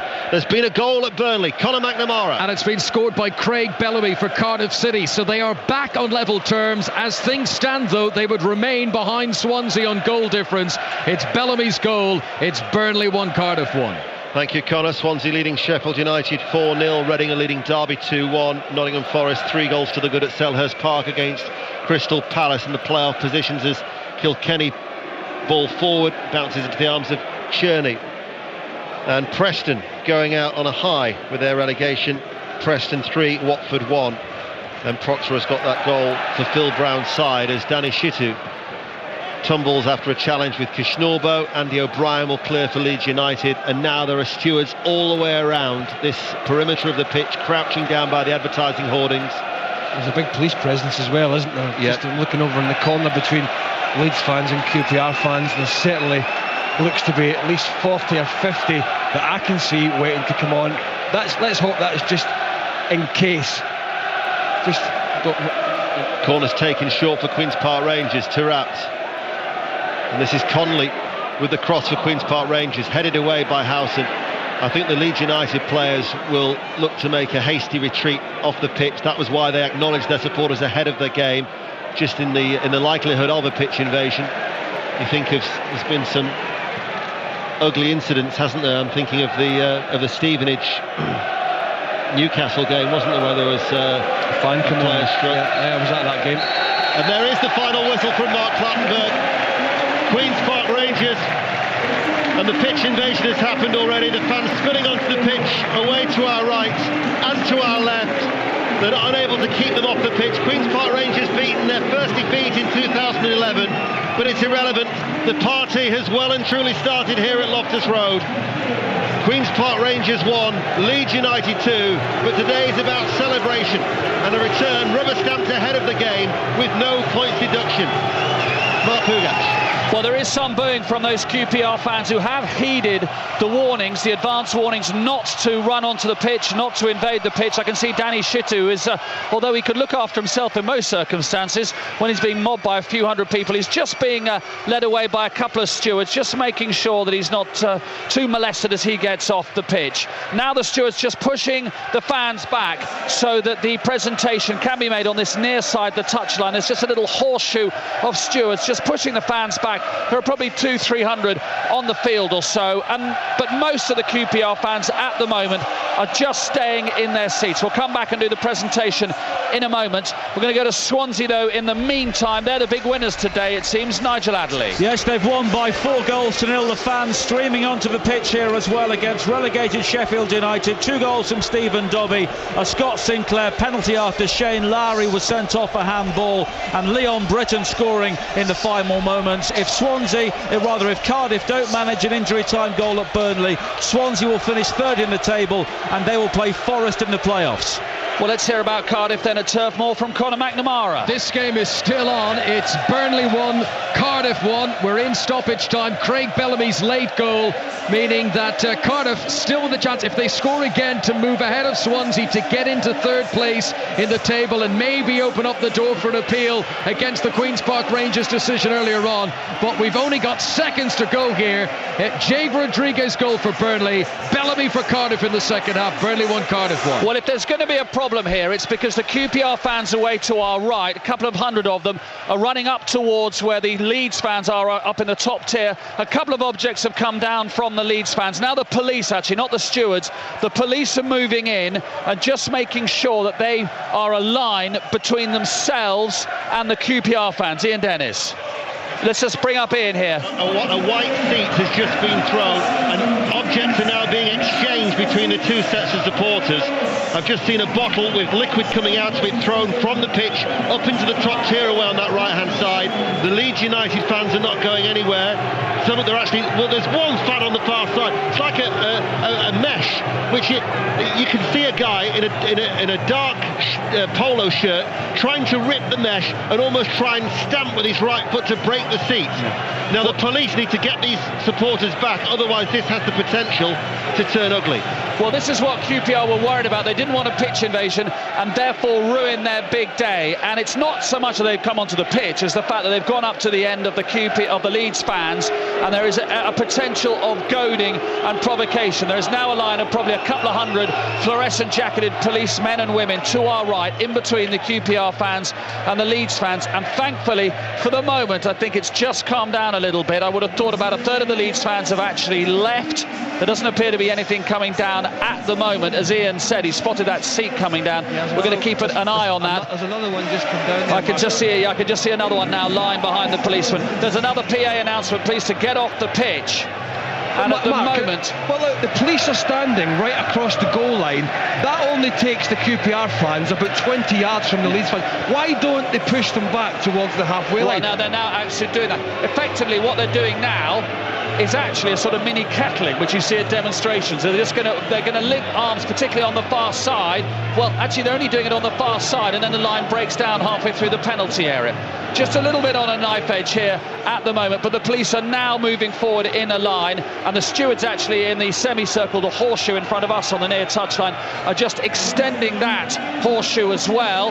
And this, I think, really, this is kettling. They're actually the stewards and the police are going to trap the QPR fans between them, and then just usher them off away to the left. And now what they're doing now is they are funneling those QPR fans who are on the pitch away to our left, and in other words, away from the Leeds United fans. So they have now got a handle on this as we go to Darren Fletcher and the news from Selhurst Park. Well, I can confirm here, Mark, that Nottingham Forest are in the playoffs. They've beaten Crystal Palace by 3-0. Pretty straightforward for them. McGugan's volley after 17 minutes. The game effectively ended when Moxey was sent off after 25. With 10 men, Crystal Palace were no match for Forest, who tacked on 2 more in the second period. A Tudgay header and a McGoldrick rocket. Swansea City on Thursday, the first leg of the playoff semi-final for Forest in the playoffs for the second successive year. Palace 0, Forest 3.